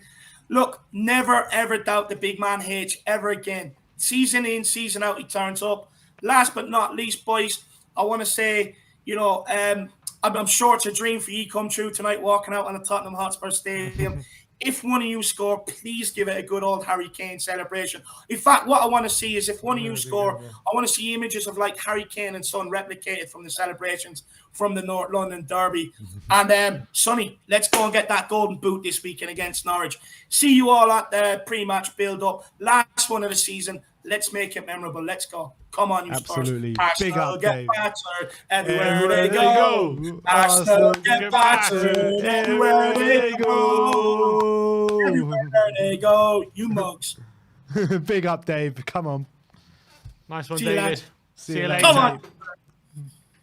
And that brings an end to the call-ins. We'll just go through a few super chats and then we will say our goodbyes. I'm not sure where to start from. We'll start from Jay Vader saying, "Love your content. Come on, you Spurs." Yeah, we said that one. Yeah, so yeah, next one, yeah. Dark Sun G21 saying, "Paratici is a don. I give him 9 out of 10 for this season. He brought players like Hill, Galini, and Sarr because they were Nuno players. Kuti, Kulu, and Bentancur for Conte." Dark Sun G again with the super chat saying, "I love how Gooners have bird allergies. Newcastle, Brighton, Spurs, Liverpool, Palace. Also, they have top 3 allergies: Liverpool, Spurs, Man City. Laughing my arse off. Come on, you Spurs." Serap says the 80 million will be spread through contracts, apparently. And La Funkery says Everton to beat Arsenal, Iwobi to score the winner. Wouldn't mind that. I wouldn't mind Dele Alli getting the winner as well. That'd be brilliant. And Dark Sanju, the last one, says it's amazing how Kane didn't get his annual injury. Yeah, I think he played every single game this season when he was after the City game. Yeah, he did. Played every game. And last year as well, he only missed 1 game through injury. Yeah. So maybe his injury problems are behind him. Seems that way. But yeah, me and Sim are off to the Tottenham Hotspur Stadium now. Come on. I cannot wait to walk out onto that hallowed turf. And hopefully get a goal. And you can tell by that cough. Now, I'm probably not ready to play on that pitch. I mean, I haven't haven't done much sport in about 3 or 4 years. Adrenaline will take you through. But wish me luck, because I might not see you again tomorrow, but I cannot wait to get onto that pitch. It's going to be a dream come true. Content will be coming your way as well regarding that. But thank you, everyone, for joining us on this mammoth stream today. Nearly 3 hours, 2 hours, 40 minutes. Exceptional amount of super chats and comments and people calling in, so I can't thank you enough for that. And we'll see you all again very soon. The content coming your way later today as well. Like, subscribe, and comment. And as always, come on, you Spurs.